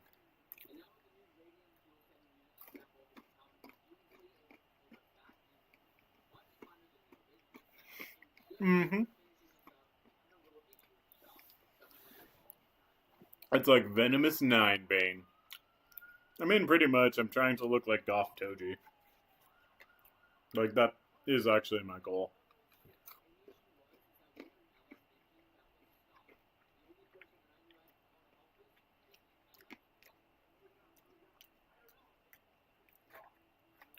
I really need to space those bots out more.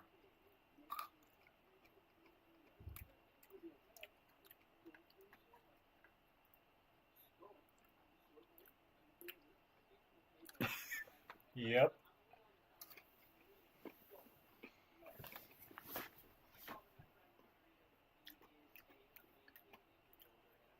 I am the Prince of all Saiyans, and I, Vegeta, am a masochist. Isn't that right, Kakarot?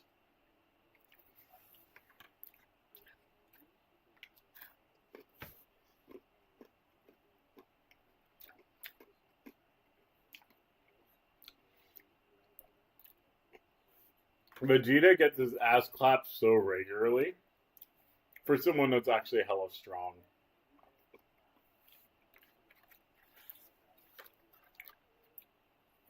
It's like his sole purpose is to make Goku look better.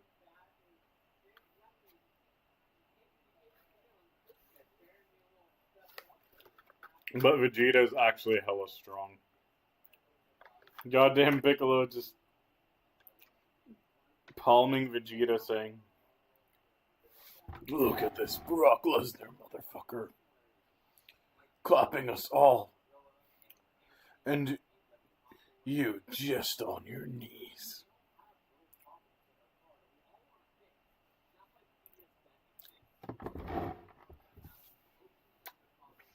Piccolo just like with a bucket of popcorn or farming in the background. I'm staying out of this fight. Vegeta's about to get his ass whooped. Just or farming of his bucket of popcorn. Just standing like this off of a really tall skyscraper. Off of a flagpole off a really tall skyscraper. Vegeta's about to get his ass kicked again. You would think for the Prince of all Saiyans, being just him and Goku, he would have better self-preservation instincts.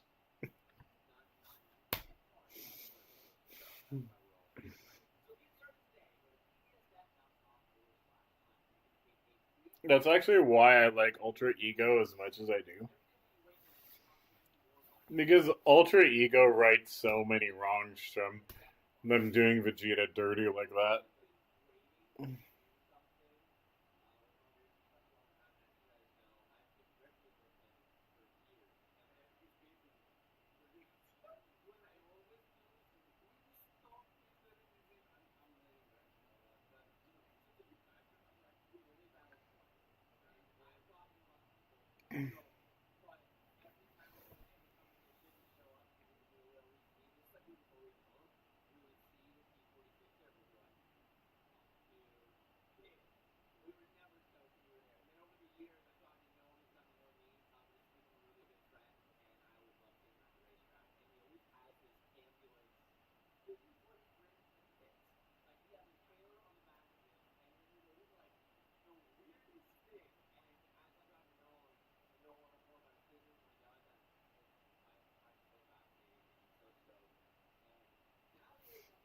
Yeah, dude, that was funny.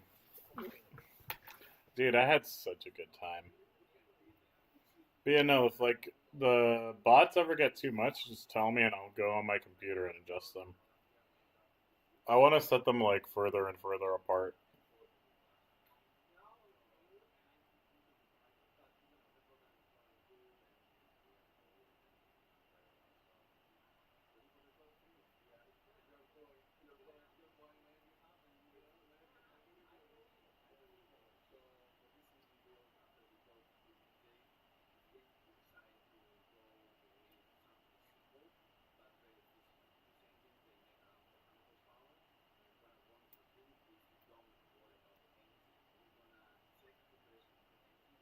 But dude, I had a great time yesterday.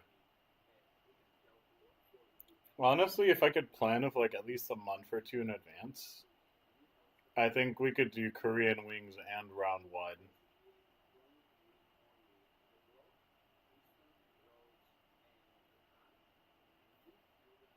I think I'm gonna plan like a month or two in advance for next year.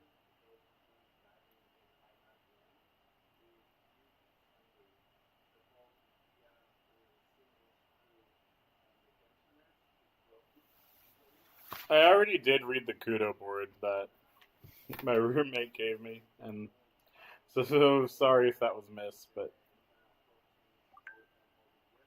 I will be clipping it to upload later. That or the screenshots. But I was actually okay. I was working on a character that was kind of like Batman but darker.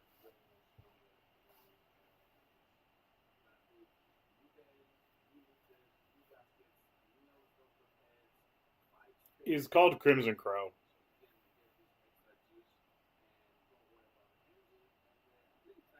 Oh, I like the fact that this vest is also a trench coat. Me and who?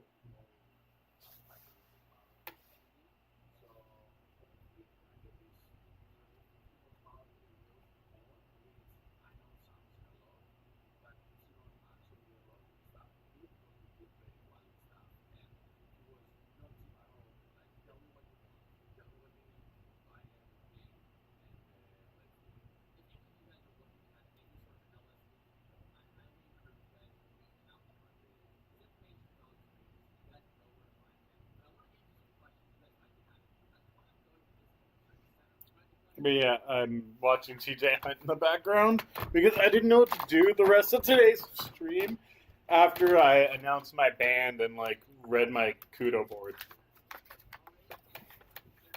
But I think we could do something like really, really fun for next year.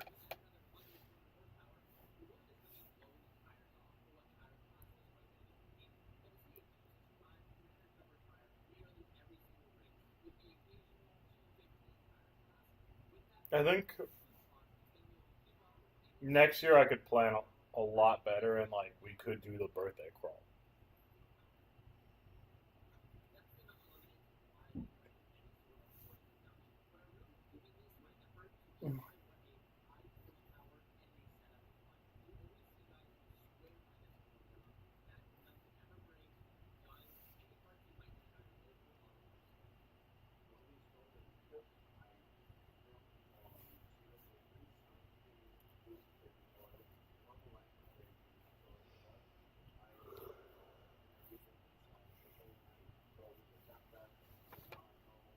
The other thing we could do is like maybe book off like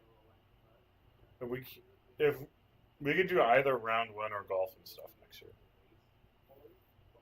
I do want to plan like a month or two ahead though, 'cause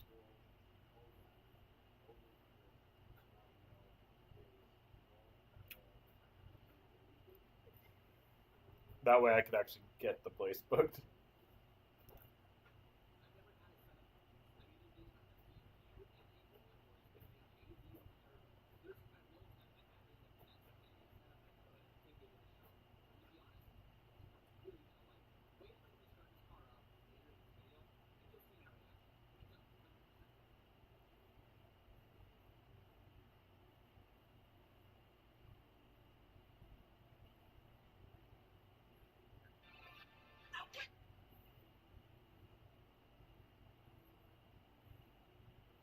Oh, yeah, let me see if there's a picture of a Kaler. So I could show you like the tremolo I bought myself with my birthday money. Earlier I showed the guitar I'm gonna fix up.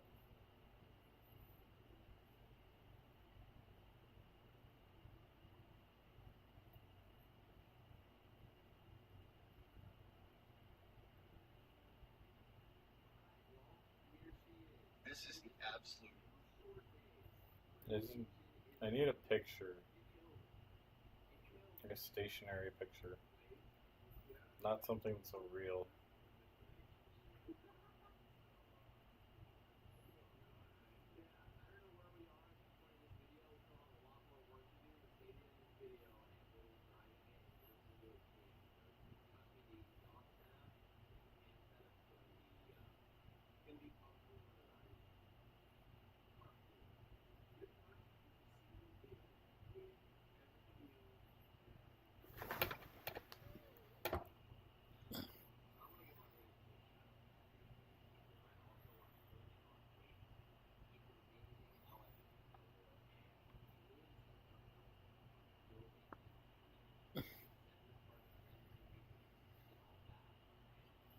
I wish the guitar wasn't white, but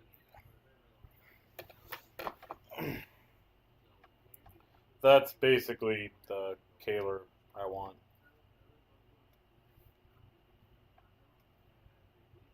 It's a whammy bar, but it's not fulcrum based. It's a cam.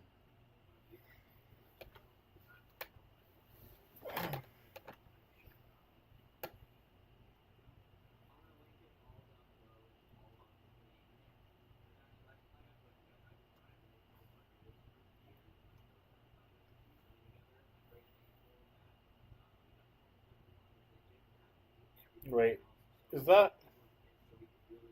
Yeah, it's a Mesa Boogie dual rectifier.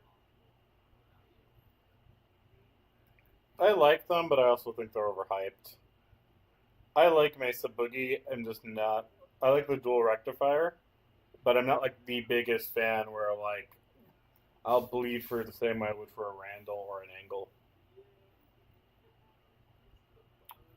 It's a good amp though.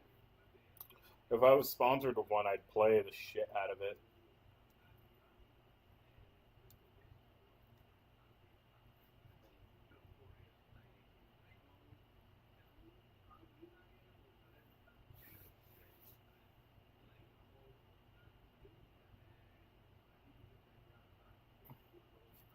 Honestly though, like if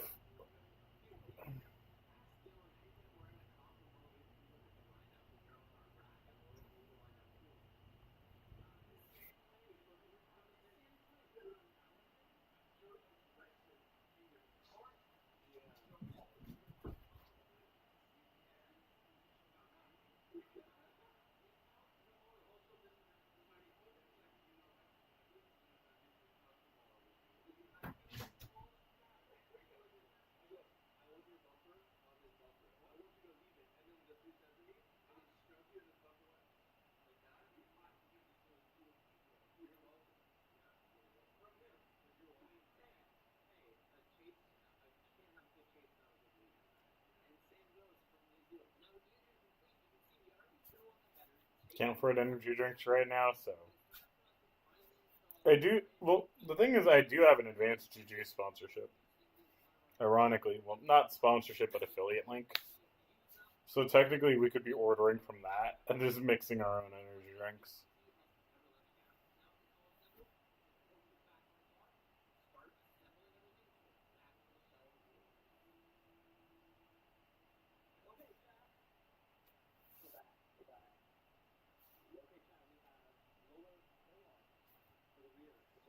Why is Ryusei a cute girl? Why is Ryusei a cute anime girl? Okay, I can't show it here.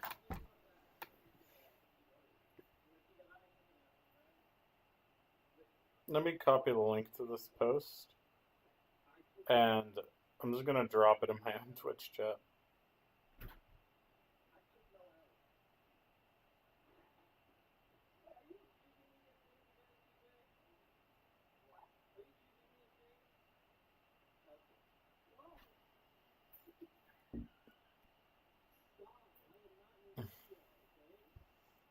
Honestly, a lot of audio brands just kind of use cute girls for everything.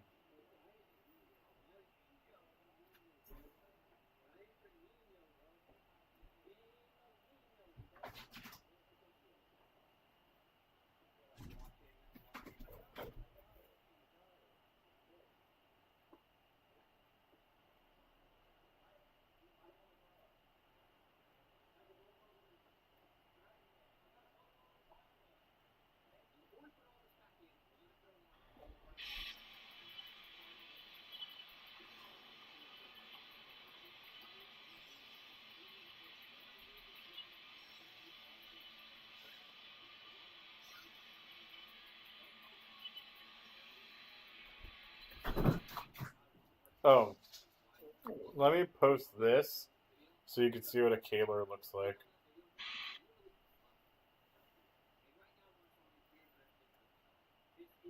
My thing is, like, I'm just going to be getting a bunch of Kaler equipped BC Rich guitars and, like, putting Fishman influence pickups in them. Like, that's going to be, like, a main source of my content going forward. That and, like, high protein cooking streams. Like, these are new pants, and these already don't fit me. Like, I could already fit my entire fist in the waist. Like,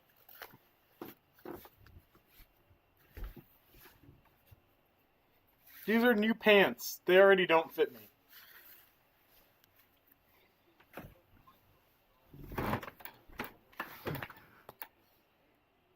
Toji Nine Tails, Venomous Toji is a thing. But I've actually low-key been thinking of rebranding my shit too.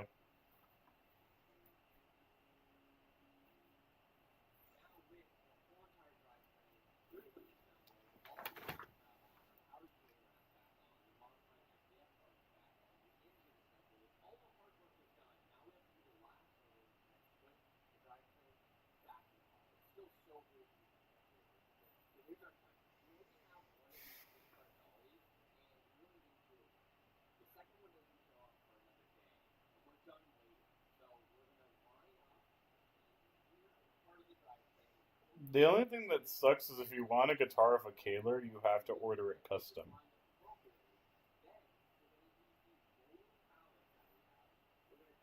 Except for select BC Rich models. Now, this system is pretty much unlike anything else we've seen thus far in the video. The Kaler is a self-contained unit that only requires a small route on the top of the guitar, so in that way, it's a tiny bit similar to offset-style tremolo, but again, everything else is totally different. Saddles have rollers to make sure there's no catches at that contact point, and you install the strings with their roll ends, so you're not cutting anything off. Now, the Kaler also has far more range with the fine tuners than the Floyd rolls, and you can easily switch to a fixed bridge mode with an Allen key right on the top of the bridge. So when you combine those two things, the Kaler is great at going to a fixed bridge mode and changing your tuning without needing to mess with your locking nut and headstock tuners.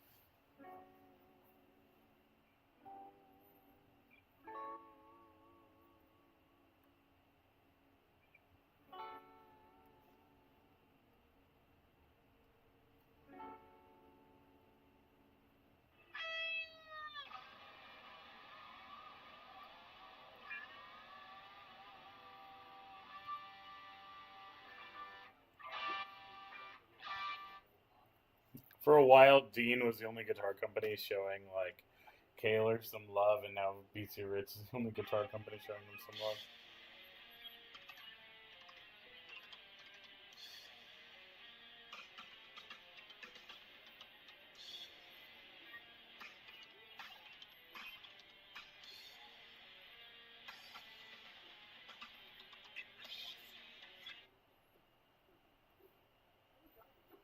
One of these days, I do want to get an aluminum guitar with a carbon fiber neck and body from Ethereal.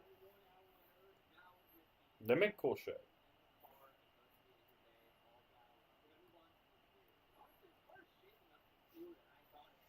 Also, I might be starting a guitar company too. Aren't you trying to get sponsored by another brand? Yes, and I'm trying to start my own guitar company. Here's the thing. I have an apparel brand, right? But a guitar brand, I think we could market way more easily.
I keep forgetting Q-Tuners makes fucking quad buckers and octo buckers.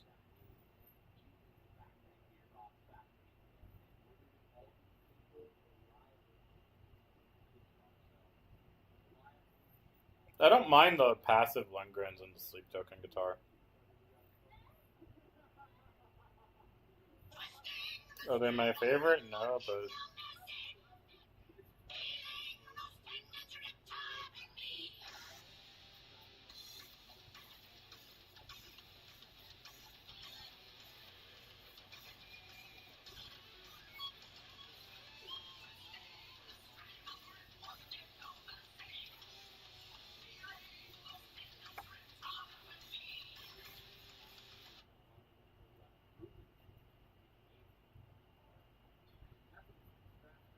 if I was to do any mods on like the upcoming Sleep Token Jackson Monarch, I would literally just buy like the volume pot, the 25 decibel volume pot. Sleep Token for Jackson Monarch.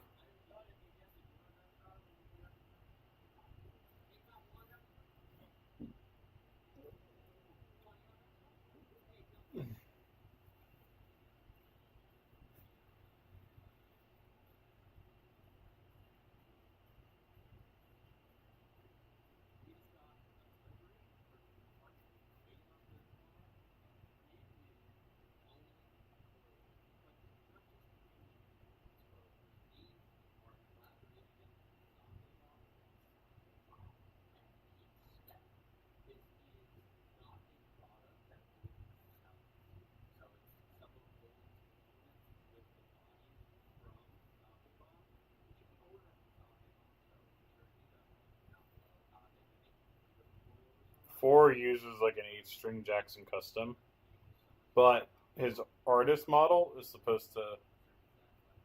His artist signature model.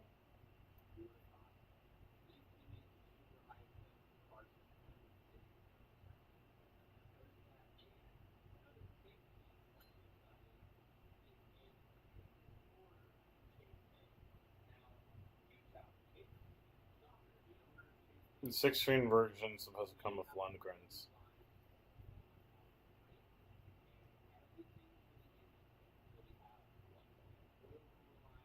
I don't think they come out for like another month. Another 2-3 months.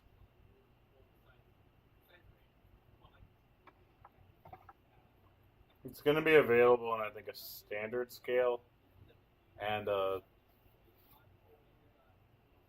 6-string baritone. And then he's going to do 7 and 8-string versions to have Fishman Fluens instead of Lundgrens. If he has a 7-string version, I'll pick it up just to get the Fishmans. I can play a 7-string, I just choose not to.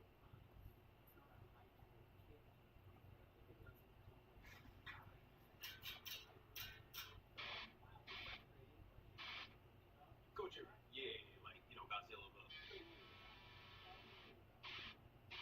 I actually had a dream that was on like whales and shit. Yeah, for real. We actually played the Olympics too. Yeah. Some slight.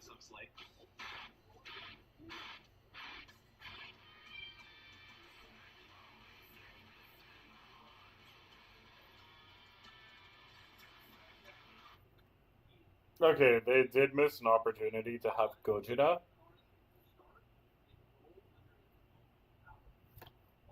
do the ending theme for Kaiju number 8. Youngblood's opening theme is perfect.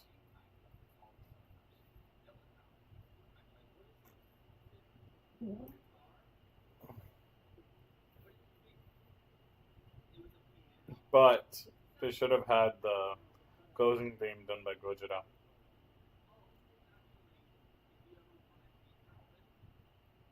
I don't know how long I'll be up for.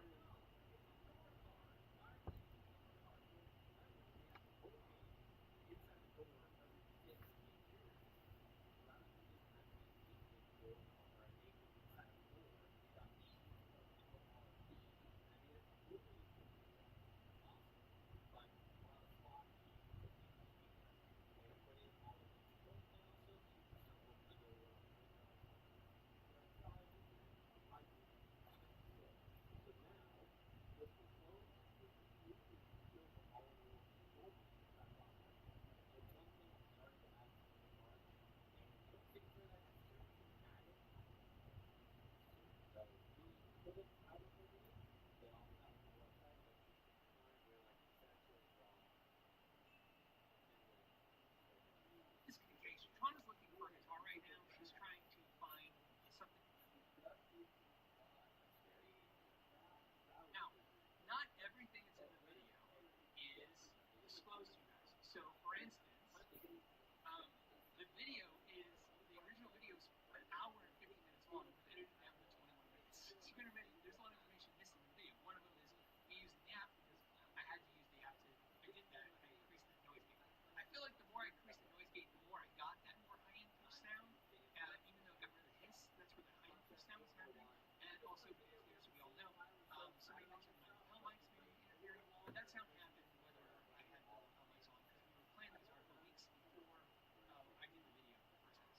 Okay, but my problem with that is, so to Inya, my response to that, so you guys know, is thank you for that information, but also my argument would always be, because they asked for this feedback, this is the important part, is that if you have to adjust the app just to get something to sound okay, that's probably not where you should start. Okay, it's not that I know you guys know I have a thing I don't like apps, but I do use apps every day. Like I said, I have about 10 apps that I use daily. It's not that I don't use apps; it's just I think apps. Perfect example. I finally came up with a perfect analogy of why some apps bug me. Here's a clip-on tuner. This tuner goes on my headstock of my guitar. You clip it on, you turn it on, it turns on, and then you hit a note, and it shows you what note you're playing, and you tune the guitar. There's an app on my phone that also tunes my guitar. I you made an app where you had a device like this but no screen that clicked on my headstock, and then I would have to sync it to the app to see the screen on my app, I would call that stupid, because that adds a thing I didn't need. I already have something that does something, and I already have something that does something. I don't need two things that just do the same thing as one. So when I complain about apps, I want to be clear. That's what I'm complaining about apps. Apps that insert themselves into a situation that they don't need to be there. Just because companies want to get data or have information, whatever. But back to India. So that was my thing. So I want to tell you what they ended up saying. They actually thanked me for the feedback, which is very polite of them. They said that it was very constructive and that they are passing the information on to the R&D team. My take on that is that since the guitar is actually not officially shipping to customers, I think they're going to try to see if they can fix that. Noise is what I get from this before it actually lands and anybody has to deal with it. So I'm glad that me pointing that out was something so they also wanted me to know that since I said that basically I'm going to reach out to them and send the guitar back, and maybe we'll get an India Go guitar, which is a guitar reviewed 3 years ago, and I absolutely love it for $200, and maybe that's something Shauna will enjoy. They told me two things. They want me to keep this guitar. They would like Shauna to keep the India Pro guitar, which is a $900 guitar, as a gift. They said, hey, it's a gift. Here you go. Please keep it. And they would like to send us the India Go. And the reason why I wanted to share this with you is for one reason and one reason. So somebody asked me once, why would a company ship you a guitar or a review when it's made? And I say, I don't know. I just know that most of them don't. I have a list that's getting so long after all the years, and I don't want to be totally cruel about it because I have been doing this for a long time. I have a list that's pretty long with companies that not only won't work with me anymore after a video. I've had a couple, let's just say two, just to keep it safe, two that have gone out of their way to blackball me on every way they can to even get access to guitars. So some companies, but I'd also like to point out, this is important, I've also been publicly attacked a few times by companies, and the only thing that still makes me laugh is that not a single one of those companies, I think, actually paid me or gave me profit for the video. The video did independently about that. So just to say that companies go to extremely different angles on this. Some companies look at the feedback. The reality is this: they sent the guitar, I gave an honest assessment. They don't agree with everything I said. They think the guitar sounds great. I thought the guitar sounded great too. In fact, I think the guitar plays great, and I thought it sounded really great. In fact, my critiques are very small in that video. So the point of this is I talked to Shauna and I came up with an idea, a fix, if you will. Since my only critique of the guitar that I don't like is all the technology, and her really only critique is that it was heavy, I thought, let's rip all the guts out of it and just have it like hollow. And if I'll shoot it full of foam or something, right? Fill it in. And if there's a weight thing, I'll add maybe a little bit of weight to it or something, balance it out. And Shauna said, let's not ruin a $900 guitar. Maybe somebody would really like a $900 guitar. And she's like, I know that they sent it to us and we didn't pay for it, but maybe doing that isn't really that important. So she came up with another idea, which is why the guitar to me is the India. There you go. Pro guitar. This is the Inspire Pro. Purple flake finish that she loves. And he actually responded to Philip McKnight very maturely. This is the Seymour Duncan version, so you have the upgraded pickups. We're going to give this guitar away. So that's what we decided. We're going to pay for the shipping. So, India gave us the guitar. We can do anything we want with it. My mom used to say, never give a gift if you have rules. So they gave me the gift, so there's no rules, according to my mother. So we're going to go ahead and give it to you guys. In the description down below, it takes you to our website. It's the Know Your Gear podcast website. Do not trust anyone who contacts you, messaging, or questions you, or asks you for anything. Here's how it works. It's super easy the way I do all podcasts. You go to my website, knowyourgearpodcast.com. You'll click the button that says enter here. You put in your email address. That's all it's going to ask you for. Your email address, okay? And they don't put you on a thing. We call it email blast, okay? So I pay for that service. You put in your email address. On next week, about 4 hours before the show starts, it'll randomly pick a winner. I will then email you personally, I always put my cell phone number in the email so you can call and talk to me. Mm-hmm. I'll give you ideas, at least you'll know. Right? And I'll announce the winner next week. This is a $900 guitar. There's only one stipulation, and that is because if you watch the video, well then, like, spoiler alert, by the way. I'm going to give you a spoiler alert. Spoiler alert. So if you guys haven't watched the video and you think you might, I'm going to give you 5 seconds to mute this, and then I'll wave when it's time to not mute this anymore. Okay, ready? 2, 3, 4. Okay, so for those of you guys who watched it, you know that I voided the warranty when I took it apart. So I signed the back and I put, "I'm sorry you don't get a warranty." Velvet Night 2026. Now, I'm pretty sure Enya will still support you with a warranty, but in case they don't, I put a disclaimer because if you watch that, I did take the guitar apart even though it said don't take it apart. So there you go. The rest, okay, come back now. Okay, so the rest that came back, you didn't get a spoiler. Just kidding. Okay, so anyways, this guitar, so you know, this is a carbon fiber style one-piece guitar with a dual speaker system in it. It has a looper built in it, has effects. It has a USB port to charge it, internal lithium battery. It has 24 stainless medium jumbo frets and locking keys. And this guitar is yours. I will make sure it plays perfectly. I'll make sure the channel is set up. I went through and beat on the tremolo a little bit more. I think I got it all dialed in so it's not going to go clubby attitude on you. I didn't have too many issues with that, but I did have a few issues here and there with that. And again, I don't think it's the guitar's fault. I just think it was a lot of sound.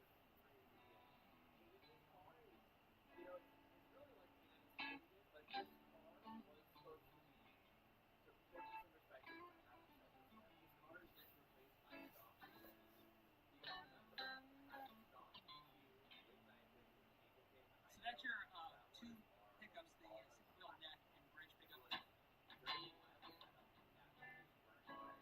of course there's a bridge, a little gain, a little delay.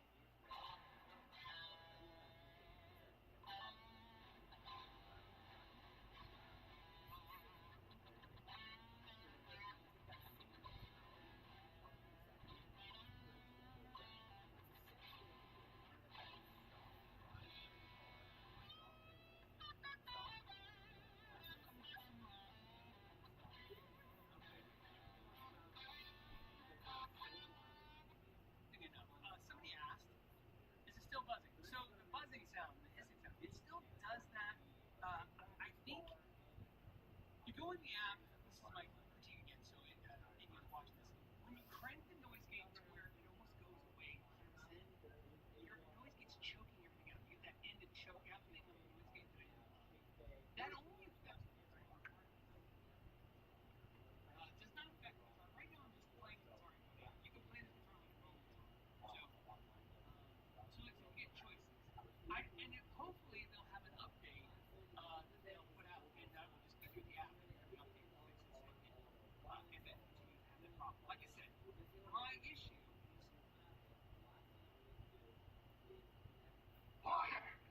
I'm sorry. I can't do anything. Thanks for telling me your weakness. We'll make it a surprise party. Oh, no. That's not the script. Then I'll just have to ad-lib. My spider sense.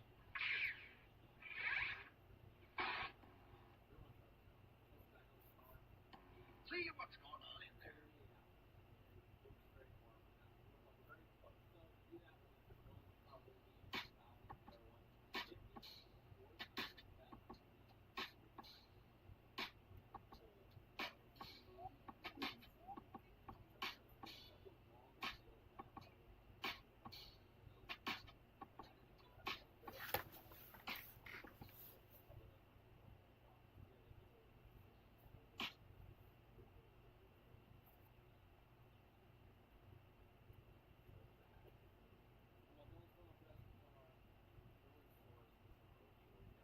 Stringjoy actually does make custom sets.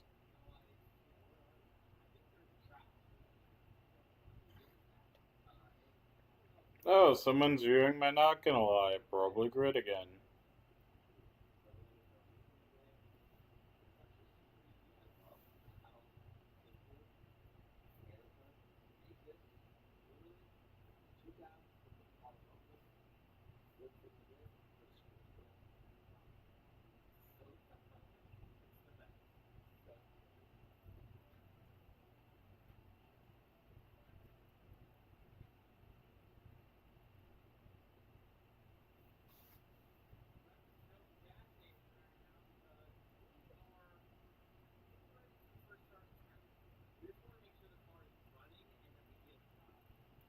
Wow, OpenC is played more commonly than OpenE.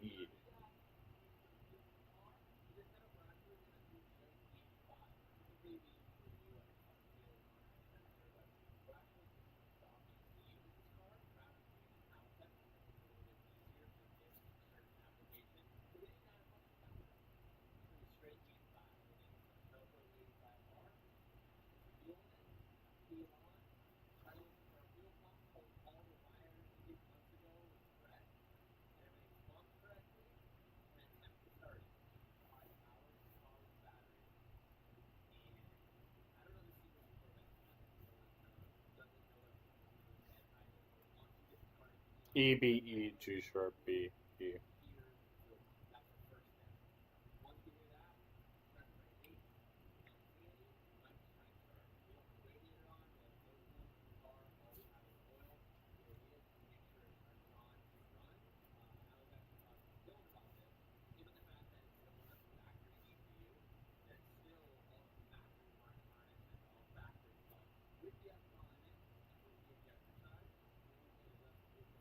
I'm just gonna use drop E.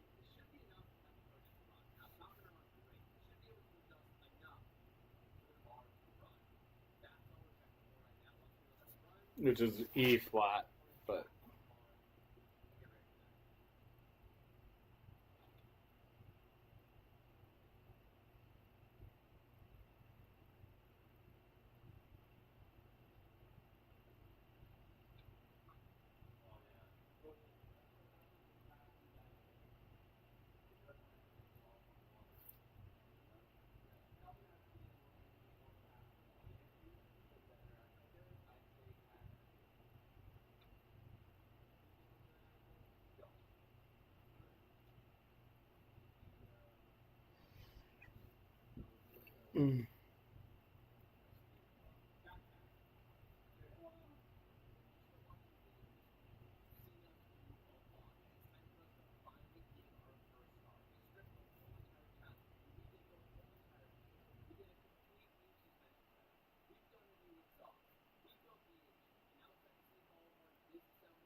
okay, now let's go to custom builder.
It would be like 0.95 to 10.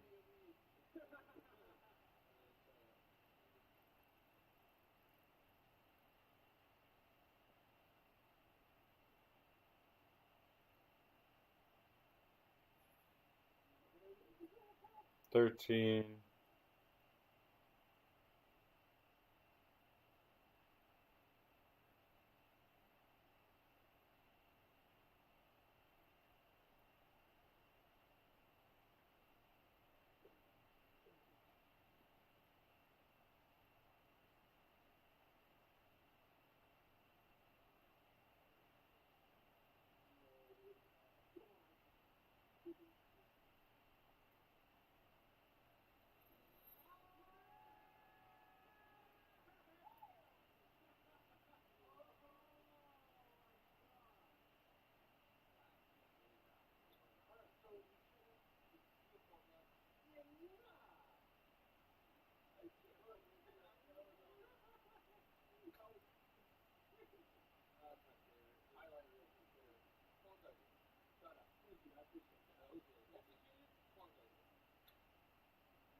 what I'm gonna do is I'm gonna pretend to check out and then completely abandon checkout.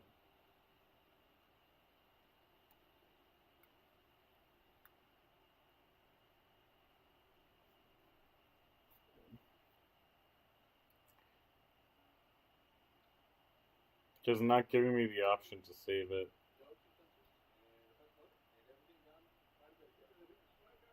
But String Source, they're a company like Stringjoy.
And I'm gonna see if Stringjoy could do the custom sets. Because they're sold in fucking Guitar Center.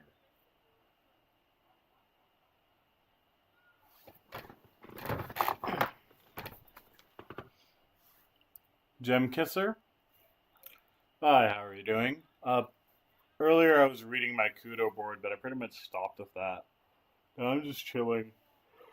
Honestly, I've been thinking of ending stream for like the past hour. Later, we will have Pal World, though.